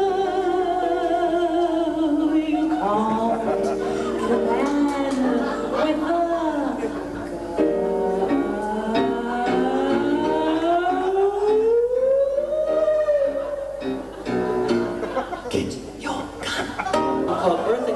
sings lullabies for little ones. Rock-a-bye baby, on the treetop, when the wind blows, the cradle will rock. When the bough breaks, the cradle will fall. And we have a wonderful album with the wonderful B. Arthur, you know, from Golden Girls, and it's called B. Arthur Sings the Songs of Andrew Lloyd Webber.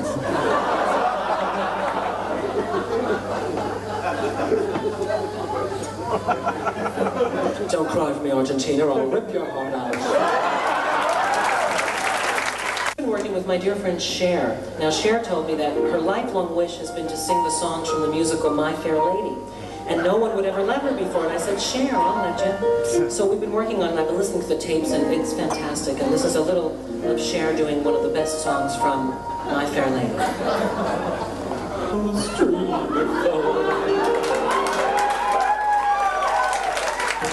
The mind always stay beneath my feet before. All at once am I several stories high, knowing I'm on the street where you live, where you live, where you live. Sondheim's most famous song. Isn't it rich? Oh, we'll have me here last on the ground. You leave it. And we'd have Betty Davis.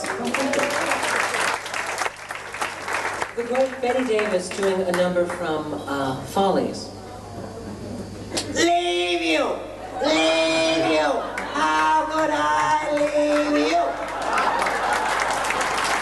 Find people look at you only as Barbara and not as Steve. Who is the real Steve? They want Barbara, I think. I sort of have a feeling what it must be like to be her, even though she can't be anybody else. Well, except maybe characters she plays in a film, but... Nuts. Today at my theater to have some lunch at some, I don't know, racetrack or something. And it said, we would love to have you and a guest, figured my pianist, come and have lunch and spend the day. And it said, you, of course, as Barbara. So they want me to get all dressed up in the middle of the day. And I'm sure... Don't you hate that? Well, they probably don't know that I don't, live like that. I only look like that when I'm on the stage. Otherwise, I'm like this.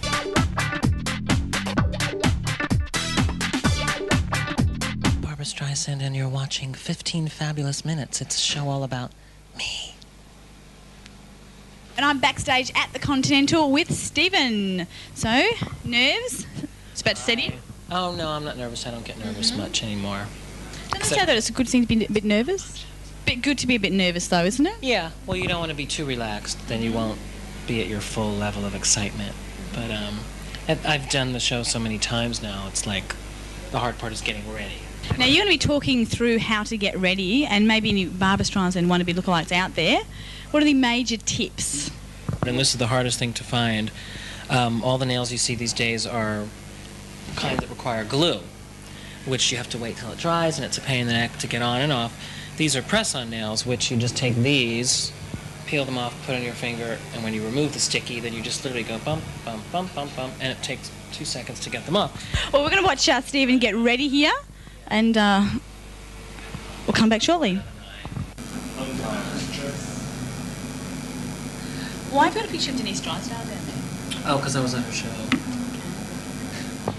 It was very well organised here. We'll start from the minibar just to see if we can find anything interesting. That water. Not interesting at all. It's that then. It's the wet Then we have. Do you want to talk us through this, Stephen? We've got this. Sure. There's the What cup size is? And these are the. I don't really know. This was made for me, but these were an addition when I saw Barbara at the Golden Globes, and she was displaying quite a pair of Golden Globes. As she's gotten older, they've gotten fuller. Though I'm still wearing them at 30-ish age length. So yeah, those had to get a little bigger. This is the necklace. This is all based on her last concert look. Little picture of Denise Drysdale here. Yes, we were on her show. That was lovely. Strutting her stuff. And that's actually Barbara in the 60s. And that's sort of the makeup I follow. Because if I followed the makeup she has now, I'd look like I'm wearing nothing, because Barbara doesn't wear a whole lot in the 60s. You sort of need that on stage to suggest. She wouldn't have lashes this big, but I need something to suggest, on the stage anyway. So I called up the guys at the record company and I said, listen guys, there's this scratch on the butter churner on my album cover. What are we going to do?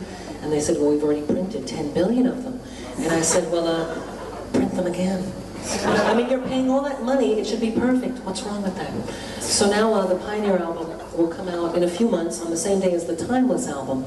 For limited time only. It'll be available, I think, on August 8th from 1 p.m. to 4:06 p.m. It'll be gone. So get it while you can, before it's a collector's item. Now, there's some interesting things here. We have a bit of a bounty bar. Is there a story behind that?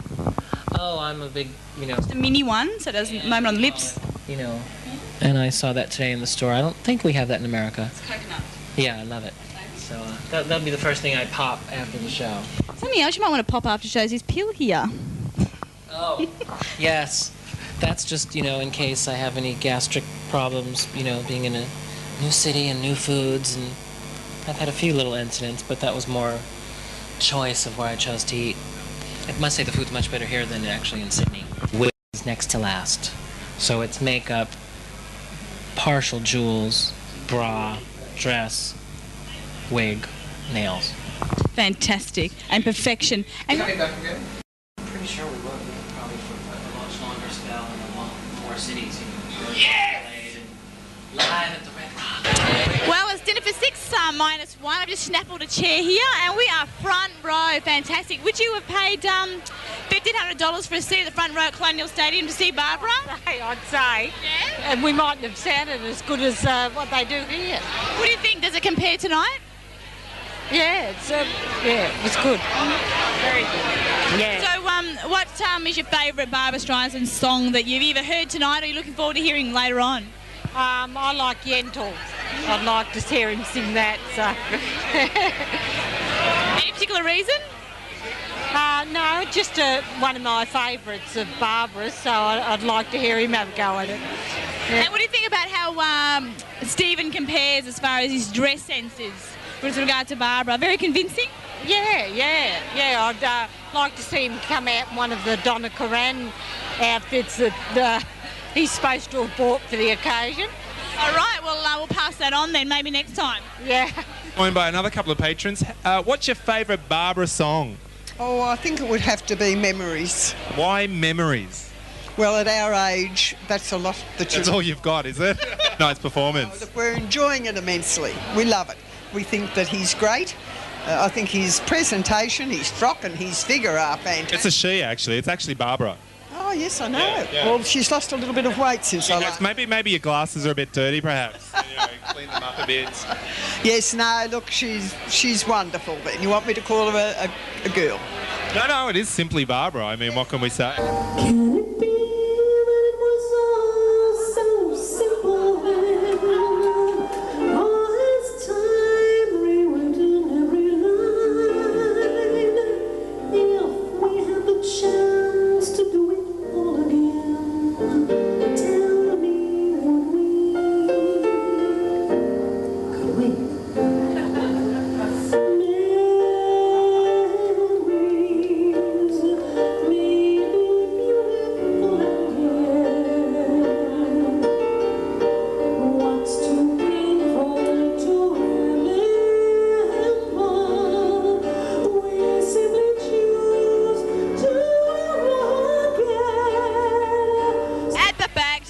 Casting his gaze over the show, and how are you enjoying it, Jim? It's just delightful. I saw the real show last night. Right. And she's picked up a lot of the material from the show, doing a great job.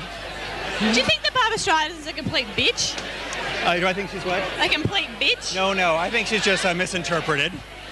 Why is that? How did that happen? She has high standards, I guess. High standards, yeah. So you think that Barbra Streisand is a perfectionist and that can sometimes bring you down? People don't understand that you're an artiste.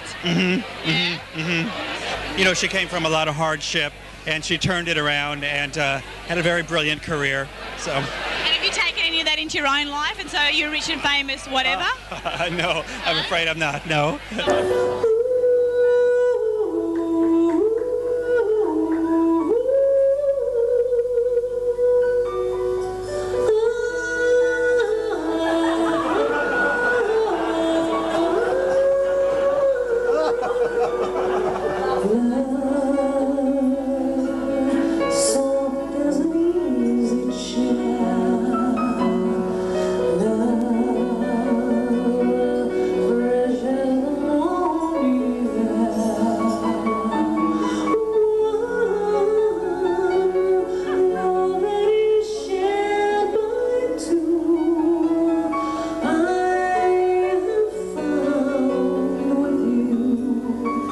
Behind every great woman, there's a great man, but in this case, not so.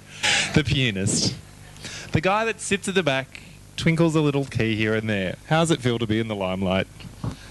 Well, it's hardly limelight when she's up there, because as it was mentioned in the Sydney paper, it said that, a quote, it said, Schimmel, like Hamlish, is kept at a polite distance away.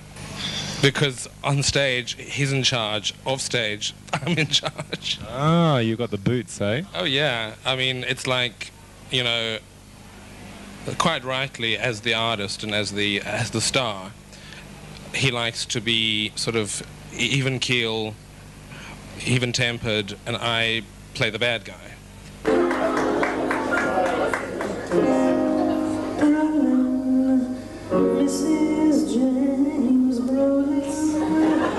I arrived in New York, and he had a whole lineup of pianists, you know, who he'd worked with already.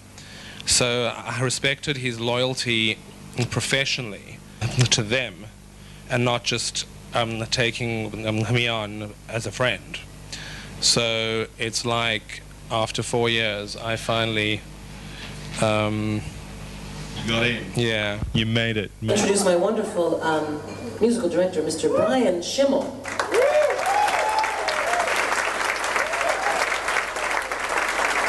I thought it might be nice at this point in the show if Brian did a little something for us, would you? Just like me, they long to be close to you. I thought this was my song. I just got carried away. Why do stars fall down from the sky every time you walk by? Just like me, they long to be close to you. Nothing like a wig to completely transform someone. You can have your bust, you can have your dress, but the wig... When I have everything on without the wig, it's sort of Liza, you know, or somebody totally different. But change your hair color and length, and you look like another person. Ugh. No, Oh my God. Barbara's materialised. Do you sometimes shock yourself at how different you can look? Yeah, and I forget sometimes that I'm dressed like this, because if I'm not looking in a mirror, I just You're just you. hear myself, you know, and then I like, oh, that's right, I'm her. Do you change your voice at all? Well, my speaking voice becomes much more, you know, husky, breathy in Brooklyn. Small. If you're sitting far away and you hear me singing that high, you won't know I'm a he until unless you did read the program, or till the last number when I sing a duet between Barbara and myself. You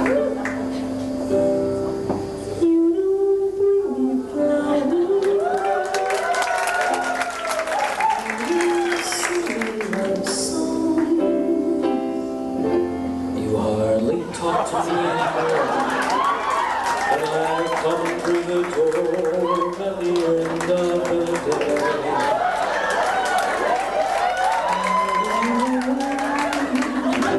You couldn't wait to love me, you used to hate to leave me. Now after loving me late at night, when it's good for you, babe, and you're feeling alright, when you just roll over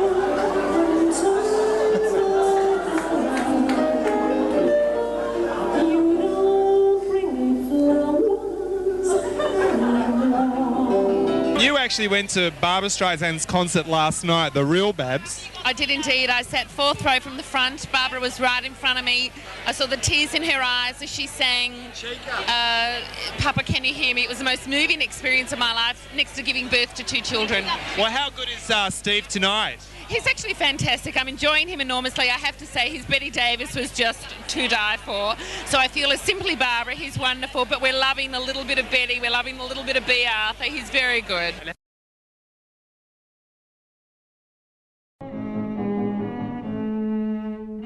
Each week, MELfeed.video presents the CEC Report. The Citizens Electoral Council of Australia presents a weekly program of political and economic analysis with policy solutions which are aimed at saving Australia from economic collapse and also suggest ways in which interested members of the public can assist in their campaigns.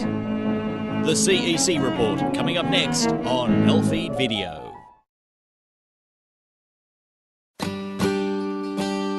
I didn't think this could happen in Toowoomba. And then I saw it on TV that night. It really opened my eyes. Whenever the community comes to us and says we need your help, we do whatever we can to assist. It is a great feeling to be able to help your neighbours, to be able to help your community.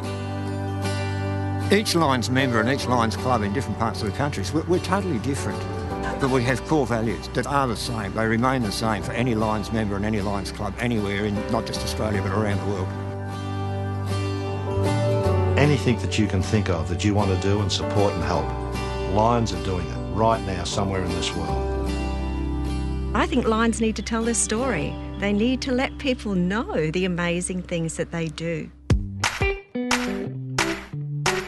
The three major streams that we have in Lions are the community service that we do for the public, health and medical research, and the disaster relief. We're out there to help people. If you love helping people, get out and help. Join a Lions Club.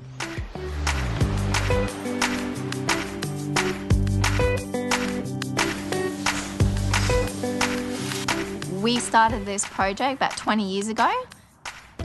All this gear would normally go to the tip. We recycle it and give it to someone less fortunate and where it is needed in the world.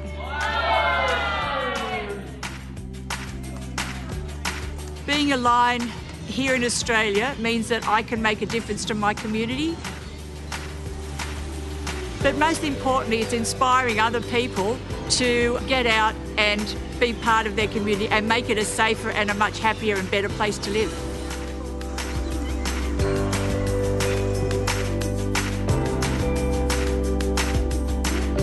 Childhood cancer, I've always been interested in cancer and small children from the time I first got cancer 30 years ago. Research is an indefinite item. You can't see it, but it helps so much. I'm here managing the money and the relationships, but other people are out there raising funds and bringing in community support. Without all of us working together, we can't affect change. 2 more extra hands at any function, any working bee, anything we do, 2 more hands can help us raise more funds, can help us serve our community better. I went to my Lions Club and I said, I got this idea and I think it's a little bit crazy, but I think we could raise some serious money doing it. And it was to run 100 kilometres. And the club said, okay, if you want to do this, whatever you need us to do, we'll be there 100%. And I'm pretty proud to say that together we raised just over $16,000. So we blew the target out of the water, and I think that was due to a lot of the support that I got.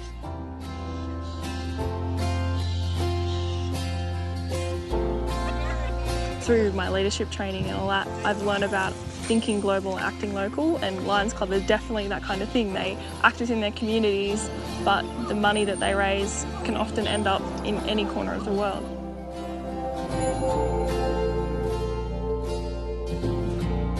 As an individual, I could only do so much, and whilst it was my burning desire to try and help these people, having an organisation such as the Lions family to call upon to support me and those people that were working with me just made it possible for us to achieve so much more.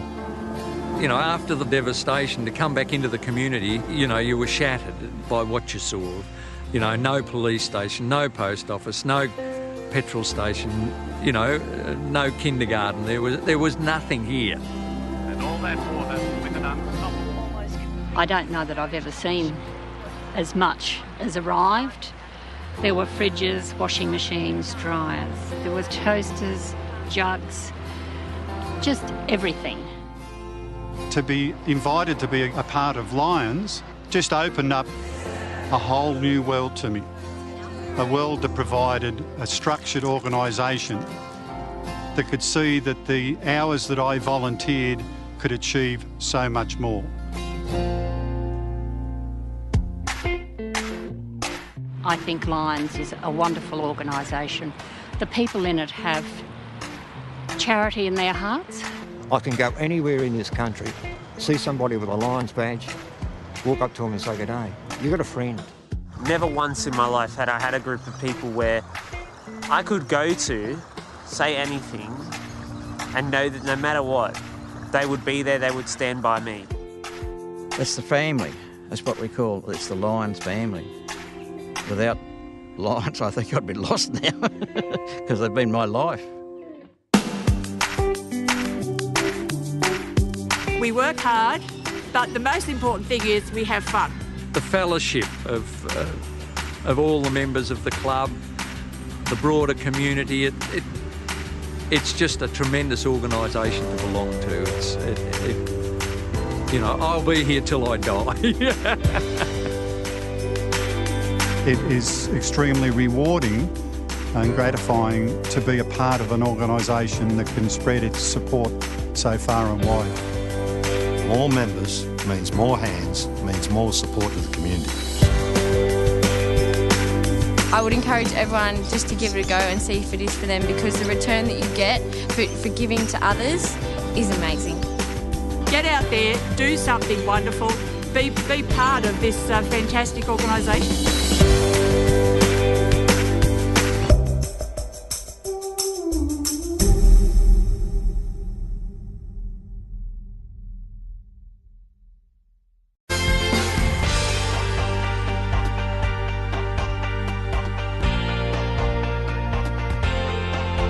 Live streamed from Echuca each week, this is MELfeed.video, a different sort of TV.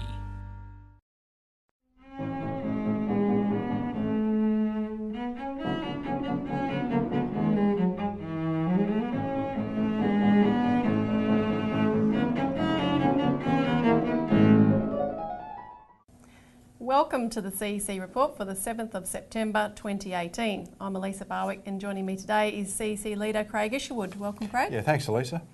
And on today's show we have the Banker's Prime Minister cannot protect Australia from a financial crash, and the hidden empire building an Australian police state. So firstly, the Banker's Prime Minister cannot protect Australia from a financial crash. So we already talked on last week's show a little bit about our new Prime Minister, Scott Morrison, and his attitude towards the banks and towards the people, which couldn't be starker. Yeah. And just to revise a few of the recent things he's had to say, which reflect that stark contrast. Firstly, he has of course blamed bank victims for being too passive, and therefore it's their own fault that they got into trouble. He has said to people that if they don't like interest rates being raised by Westpac, that they can change banks. Of course, the number of banks they can change to is dwindling as they all follow suit and raise their rates. We'll come back to that in a moment. And then this week he said that he knew exactly how bad the banks were and how bad their behaviour was, but not that people were affected by it. And we'll show a clip of that in a moment. He had, of course, said in April that the revelations coming out of the Royal Commission, quote, are not things that the government was not aware of. And look, clearly this is why they didn't want a Royal Commission, they didn't want the full truth to come out. But before we talk about it, we'll just roll the clip of Scott Morrison. One of the things I learnt about the Banking Royal Commission, if you just give me a bit of time to explain this now. As Treasurer on the Banking Royal Commission, what I focused on first was I wanted to fix the problem. I knew there was a problem with accountability. I knew there was a problem with competition. I knew there was a problem with behaviour of boards and all of that. And I set about doing the things that I thought needed to do to fix that. So the more powers for ASIC, the banking executive rules and laws which can outlaw people from working the banking industry. But what I didn't, where I failed, was to properly understand the real pain people had been feeling about being treated so badly. Well, yeah, the banks were more dodgy than you realise, weren't they? Well, certainly no, they actually weren't, because that's why I was taking the action that I was already taking. But what I didn't do, Neil, and this is where I do regret, is that Australians needed to work through the deep hurt they've had on this. Now, the things I was worried about, I'm still worried about. I mean, banks are now not lending as much. They're clamming up, and that can have a real effect on our economy. Now, his claim that the government knew the problems and were focused on fixing them, dedicated to solving all this, is a complete lie. I mean, look at the letters patent for the Royal Commission. We'll put it up on the screen. It basically says our banking system is perfect. In, the letter calling for a Royal Commission into those banks. It says, whereas Australia has one of the strongest and most stable banking, superannuation and financial services industries in the world, which performs a critical role in underpinning the Australian economy, and Australia's banking system is systemically strong with internationally recognised and world's best prudential regulation and oversight. Blah, blah, blah, blah. I mean, this is the same mantra that's been going on for a long time, Elisa. Now, go back to 2013, we discovered that there was an intention to bring bail-in into this country, which is a process where banks can basically steal people's deposits with the government's approval. Now, this is law in the European Union, it's law in Canada, it's law in New Zealand, right? And we said this law is coming here. Now, it did come here. It came here in February in the sense that there was a resolution bill put up in the Parliament. It was called the Crisis Resolution Powers and Other Measures Act of 2018, which gave APRA unprecedented powers. Now, Scott Morrison's presiding all over this, right? Yeah, he was the point. one that saw it through. He's the one that saw it through. And what happened was that we mobilised on the APRA bill our base. Now, remember this, we've been organising against bail-in since 2013, so we've built up an enormous following of people that have followed this fight of where we've been putting the banks on notice that they need to be dealt with. And we talk about Glass-Steagall specifically, to break up the banks, to separate out the necessary commercial banking from all the speculative and the nasty stuff that the people are seeing with the Royal Commission.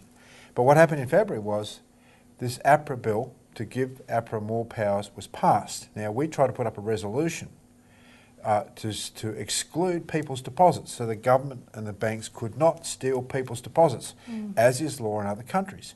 And it was just rammed through Parliament. There was only 7 members of the Senate actually there. It was done by just a vote, just not even a vote, it was just an agreement. And the point is that this was rammed through, and now we have APRA being given de facto powers of bail-in. Yeah, and now, Scott Morrison was the guy that oversaw this, and that's my point. And he admitted that when he actually tabled the legislation in Parliament for to be voted on, he foreshadowed that this legislation was required before a financial crash because that would be the gravest threat to Australians. Yeah. And the point is that bail-in legislation was invented, as we've documented it in our Australian Alert Service and on our website, you can find that information, was created by derivatives dealers because after the crash of Lehman Brothers and the whole financial system nearly came down 10 years ago. Lehman, the anniversary of that Lehman crash is the 15th of September, so it's coming up very shortly. They got together over a weekend and they said, okay, if another such crash were to occur, what mechanism can we have in place as an emergency management mechanism to allow our speculation to continue? That's right. And that would mean throwing it back on the people as an insurance policy that if the banks were in trouble, they would be recapitalised by certain investments, bonds and even savings in many cases. And what you've got is the Prime Minister, is the head of the Liberal Party. The Liberal Party is the bankers' party. It has been for decades, going right back into, prior to the 1940s, 1930s and so forth. Different name back then, the United Australia Party and so forth, but the point, it was a bankers' party. It still is the bankers' party.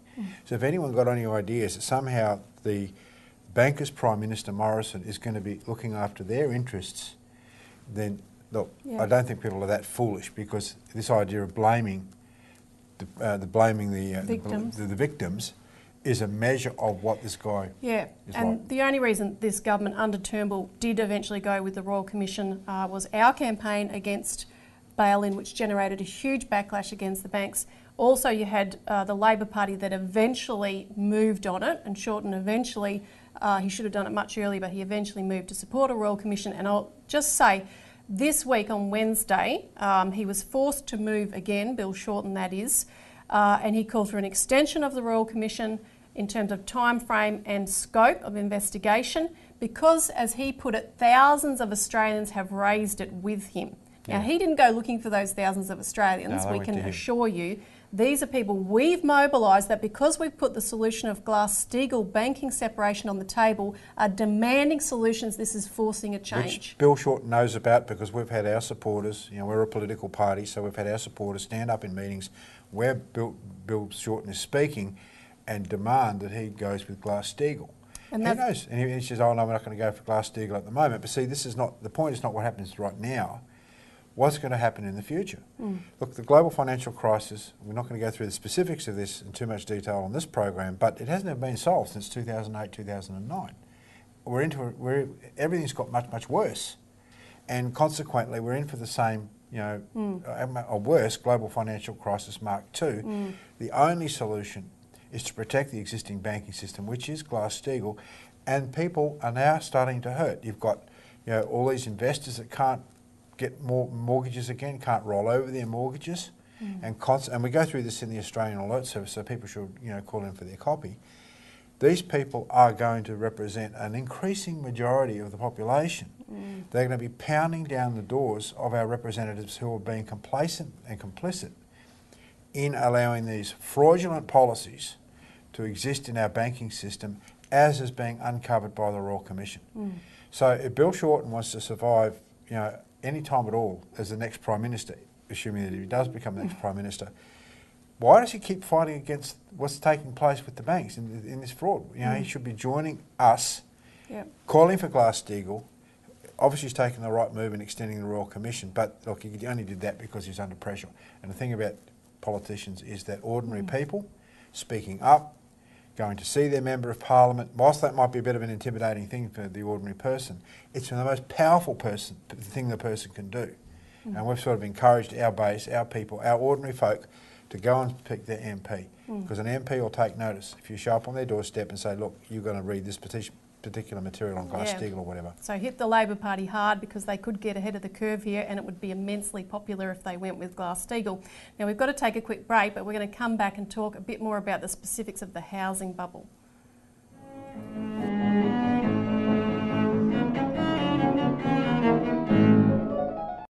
If you choose to speed, you could ruin lives. Someone else's, your family's, or your own. Choose not to instead. The right choice could save someone's life. Proud supporters of safety in our community. GMCU and Southern Cross Austereo.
My name is Logan. I'm 12 years old and I have Duchenne muscular dystrophy. My muscles are degenerating and I was put into a wheelchair 2 years ago. Soon I won't be able to move at all. The majority of people affected will not live past their 20s, including me. So we need your support to improve our quality of life until a cure is found. Imagine not seeing the world you live in. Macular disease is Australia's leading cause of blindness. Donate now to Macular Disease Foundation Australia. Call 1800 111 709 or visit mdfoundation.com.au. Welcome back to the CEC Report, where we're talking about how a Prime Minister beholden to the banks can't help Australia in the oncoming new global financial crash we're facing down right now. And Australia's housing bubble could, quite frankly, according to a lot of international analysts, be the trigger of this new global financial crisis, because it's so big. It's much worse actually than the US housing bubble in terms of statistics was pre-GFC. So you have, of course, interest rates rising, you have property prices falling, you have the resetting of many interest-only loans, and you have a record debt bubble. So you have this perfect storm gathering. Now, just in regard to the record debt bubble, I want to begin by showing a short video clip. This is John Adams talking about the debt bomb of credit that goes into housing as a percentage of GDP. And this is him speaking on, he's an economist, of course, a former advisor to Liberal Party figures. And this is him speaking on Martin North's show, Walk the World, which you can find on YouTube. Now, just going back to our very first episode when we were talking about the in terms of the debt bomb, there was a particular graph that I showed, which was the housing to credit, which is a series from the RBA relative to GDP. And I made the point at the last recession, it was at about 22%. And then as of June of last year, it got to 95%. Well, with the GDP numbers that came out today, I looked at, well, where we were as of June of 2018, and we are at a record high. So credit to housing as a nominal figure is 1.768 trillion, which is the highest on record. And that was for June of 2018. That number comes from the Reserve Bank. And then credit to housing as a proportion of GDP is at 96.01%. So that is a record high. So the behaviour that has been concerning me about where we were at the last recession, where we are today, it has continued to go up. So the amount of credit going into housing is 96% of the value of our GDP. You also have the savings figures of Australians that are now lower than what they were pre-GFC. And with the interest rates, of course, as we said before, the other banks, CBA, ANZ, Suncorp and Adelaide Bank have all followed Westpac, so we're just waiting on NAB. The banks so far that have increased their interest rates will be earning more than an extra $1 million a day into their coffers by doing this. Westpac is the most heavily focused bank in terms of investor mortgages and interest-only mortgages, so it may not be a surprise they moved first. 50% of their lending book are interest-only mortgages, and they also wrote a record amount of 15-year interest-only loans, which is way beyond the norm of 5-year interest-only loans. So we're looking at a disaster here. Absolutely. Listen, the other thing is that our banks have got an enormous number of overseas loans, international loans, foreign loans. So they've got a lot of foreign debt. So any pressure on interest rates from overseas immediately impacts on what's taking place with our banks domestically, and this is a real vulnerability for us. Yeah, that's exactly what's beginning now, and it's just the beginning. Now I want to give, hearkening back to the GFC, the 10-year anniversary, I want to give 2 insights from the book, The Big Short, and which of course you can watch the movie if you hadn't. It's very, very relevant to rewatch now, because what is mapped out in that book and that movie about the period of the global financial crisis applies even more so to Australia today. And these 2 insights are from Dr. Michael Burry, who was the first figure in the US speculator investor to short subprime mortgage-backed securities with credit default swaps, because he was one of the first to actually recognise that the mortgage market was the basis of a bubble, so he could see the advantage he could gain from shorting it. So firstly is the question, why were the banks lending so recklessly? This was one of the things he couldn't understand, what they stood to gain from it. So he said this: what you want to watch are the lenders, not the borrowers. The borrowers will always be willing to take a great deal for themselves. It's up to the lenders to show restraint, and when they lose it, watch out. And of course that's something that we need to look at our banks today with this mad lending, as we've just seen the figures of. Second thing he raised is the question of recognising a bubble by the fraud that goes on. And this is really relevant to our system. He says, it is ludicrous to believe that asset bubbles can only be recognised in hindsight. There are specific identifiers that are entirely recognisable during the bubble's inflation. One hallmark of mania is the rapid rise in the incidence and complexity of fraud. The FBI reports mortgage-related fraud is up 5-fold since 2000.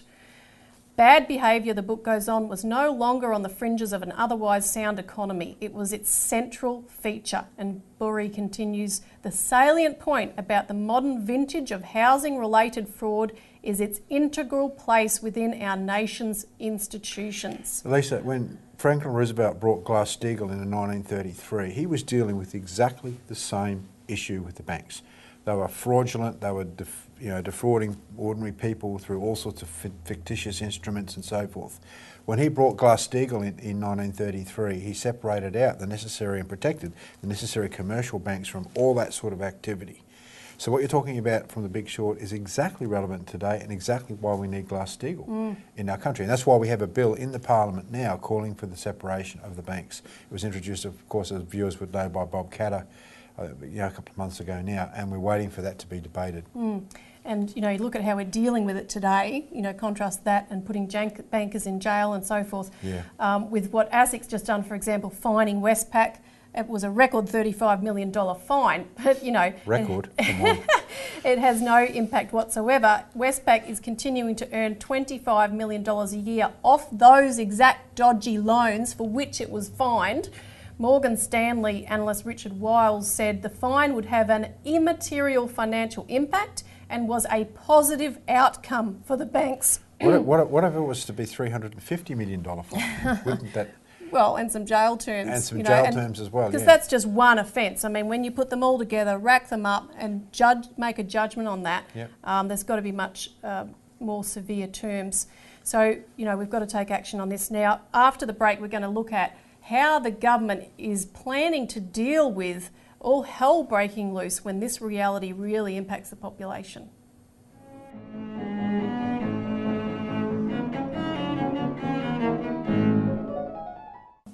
Australian women need to kiss more. Watch out for persistent and unusual symptoms as they could be a sign of ovarian cancer. Know the important signs and symptoms. Kiss. Look out for symptoms like abdominal or back pain, difficulty eating or feeling full quickly, or persistent bloating, or a change in toilet habits. If you're experiencing persistent and unusual symptoms for more than 14 days, see a GP. Make sure you kiss regularly. Had enough of the bad news about carbon dioxide and climate change? Wood is one solution. Trees take CO2 from the air and store it in their wood. They're also renewable, unlike concrete and steel. But the wood you choose should be recycled or from certified plantations or forests. This helps protect areas of high conservation value. So next time you're building or buying something, make it wood and do your world some good. So how have things been going? When a young person is diagnosed with cancer, it affects their family, their friends, their entire world.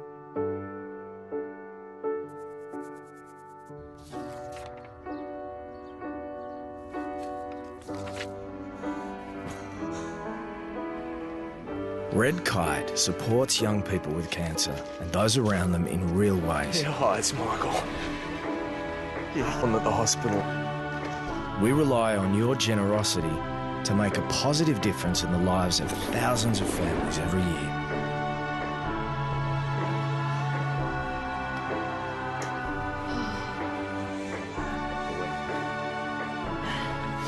We can't always make things better, but with your help, we can lighten the load.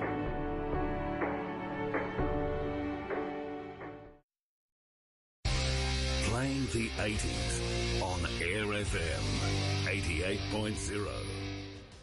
Hi, this is Darren McAlane from Air FM Drive. Join me from 3 to 6 p.m. every afternoon on 88.0 in Penrith, and also you can catch me on tunein.com. That's from 3 to 6 p.m. Australian Eastern Standard Time. Playing the 80s on Air FM 88.0. Welcome back to the CEC Report. The hidden empire building an Australian police state. Now, back in June, when the foreign interference laws were introduced in the Parliament, Andrew Wilkie, independent MP, said, "I will go so far as to say that Australia is a pre-police state." And look, I think we're rapidly passing that phase and getting into the territory of full-on police state. There's new anti-terror laws, surveillance laws and spying laws at every turn. They just keep coming. Such laws we have documented in the Australian Alert Service are being coordinated internationally by the Five Eyes Spying Alliance, which is the US, the UK, Australia, New Zealand and Canada. And the title of this segment comes from the NSA whistleblower Thomas Drake, who called the Five Eyes apparatus a hidden empire. And the question for our viewers is, and for everyone out there, should pose to their MPs, is this who we want in charge of our so-called security? Because the latest bill goes beyond anything we've seen before. It's called the Telecommunications and Other Legislation Amendment, Assistance and Access Bill 2018. This bill was only released publicly on the 14th of August, and yet the deadline for feedback on it was the 10th of September, which by the time many of you watch this show will have been and gone. And the government don't exactly advertise it with government ads on the telly, unlike this political satire from the Juice media, which we'll show now. Hello, I'm from the Australian government. Do you have something to hide? Nah, just kidding. We're not some fascist regime.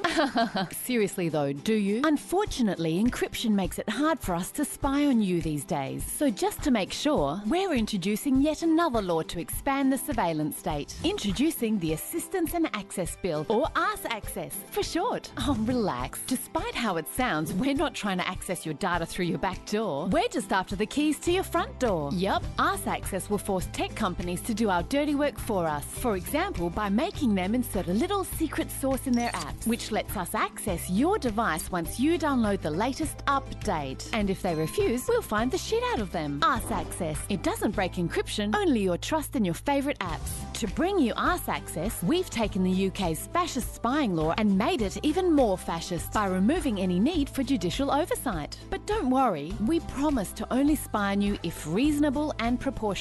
And you know you can trust us. We're the same who doxed a welfare recipient for criticising us, who are prosecuting a whistleblower for exposing our misconduct, who throw kids in concentration camps for seeking asylum, and prosecute the journalists who report on them, and who gave $500 million of your tax dollars to a foundation full of our friends. So of course you can count on us to be reasonable and proportionate. And if we're not, well, you'll never hear about it, because we've also introduced a 10-year jail sentence for any Snowden wannabes who disclose our abuse of ARS Access. ARS Access, brought to you by Australia, where the laws of dickheads can't trump the laws of math, but they can trample human rights.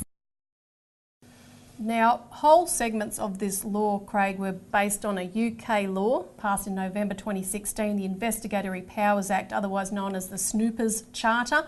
And basically the government can demand of tech companies, service providers, web forums, email services, that they re-engineer or substitute their apps or services or programs to enable them to conduct surveillance, hack into or access data covertly or overtly. You would have to comply if you're requested to do so, and that might be, you know, some terrorist attack occurs and the police come and say, can you access your friend's phone, you know, with the code, put the code in. It could be as simple as that. If you don't comply, there's 5 to 10 year jail terms. If you tell anyone about it, because it has to remain secret, you can get 5 years in jail. So everything about this is top secret. It's supposedly for national security, but if you look at the UK, almost all the terror attacks in the last few years were conducted by people that were already known to the authorities and under surveillance that slipped through the net. And various experts, such as the former NSA Technical Director William Binney, have shown that if you collect too much data, it swamps what you're really looking for, the real intelligence that could expose the real threats. Elisa, we published this document, you know, a year or so ago. I think it was last year, September. Stop MI6, MI5 run terrorism, right? And it goes through in detail how terrorism is state-sponsored. It's not this, you know, person in the back caves of Afghanistan running operations. This is a top-down operation. It could be stopped at any time, so it's a ruse for people to think that somehow, you know, these sorts of attacks on our freedom are going to stop anything. It could be stopped. It could be stopped already. That's right. So this sort of stuff, terrorism and so forth, foreign interference, etc., which is all a beat up, is encouraged because it gives this top-down control, which is extraordinary. And I want to quote from the Home Affairs Secretary, Michael Pezzullo, because he's one of the figures that was involved in the Five Eyes conference that just took place on the 28th to 29th of August on the Gold Coast. And we would know very little about what happened there if it wasn't for his big mouth. Because he spoke in Washington, D.C. on the 19th of June, and he said nothing less than the transformation of the state itself will be required to guard from new threats. He said, we will have to reorganise how government works in order to achieve this, and we will have to factor in a transnational model of security. So he really revealed a top-down global operation to allow these security agencies to make specific controls in Australian and other countries' destroy the nation law. state, to destroy the sovereignty of nation states, and impose a transnational operation to, basically destroy. Yeah, and you that think concept. about when Australians find their savings have been confiscated or the ATMs aren't functioning. Yeah. What's the government going to have to do? They need these kind of controls to clamp down. Now, you can read more about it in the Australian Alert Service. We've written about it this week and recently. So that's all we've got time for. But thanks, Craig. Yeah, thanks, Elisa. Thanks for tuning in, and join us again next week.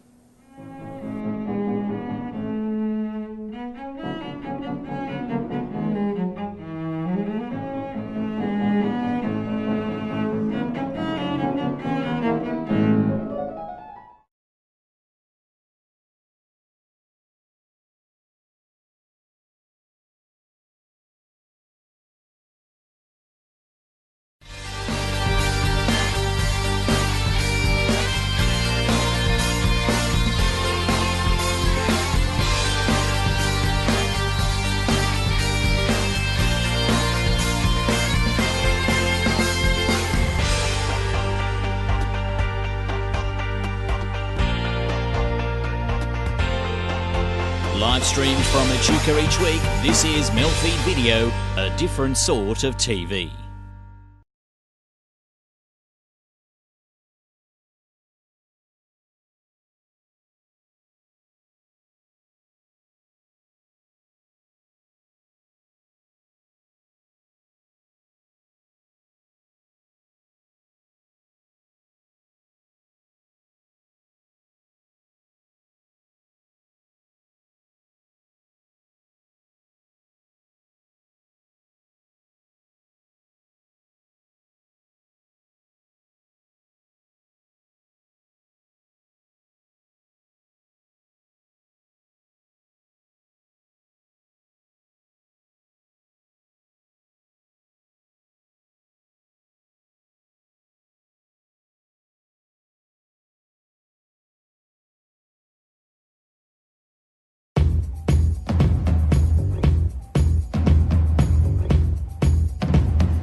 Australian women need to kiss more.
Watch out for persistent and unusual symptoms as they could be a sign. I want to get the word out to blokes about a little gland called the prostate. It's only the size of a walnut, but it can cause a whole lot of grief. Prostate cancer deaths pretty much equal breast cancer deaths. The problem is, if you wait too long, it may be too late. It took one of my mates.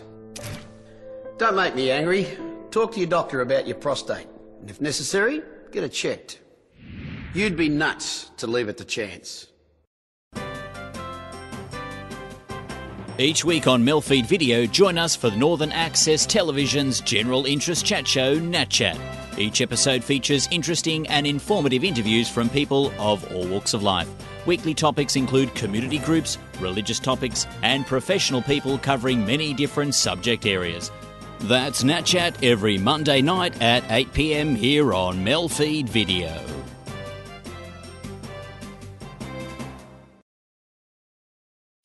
They say there's a chance I could die in a car crash, maybe even from heart disease, maybe even skin cancer. I could die in a work-related accident, or I could die in a fight.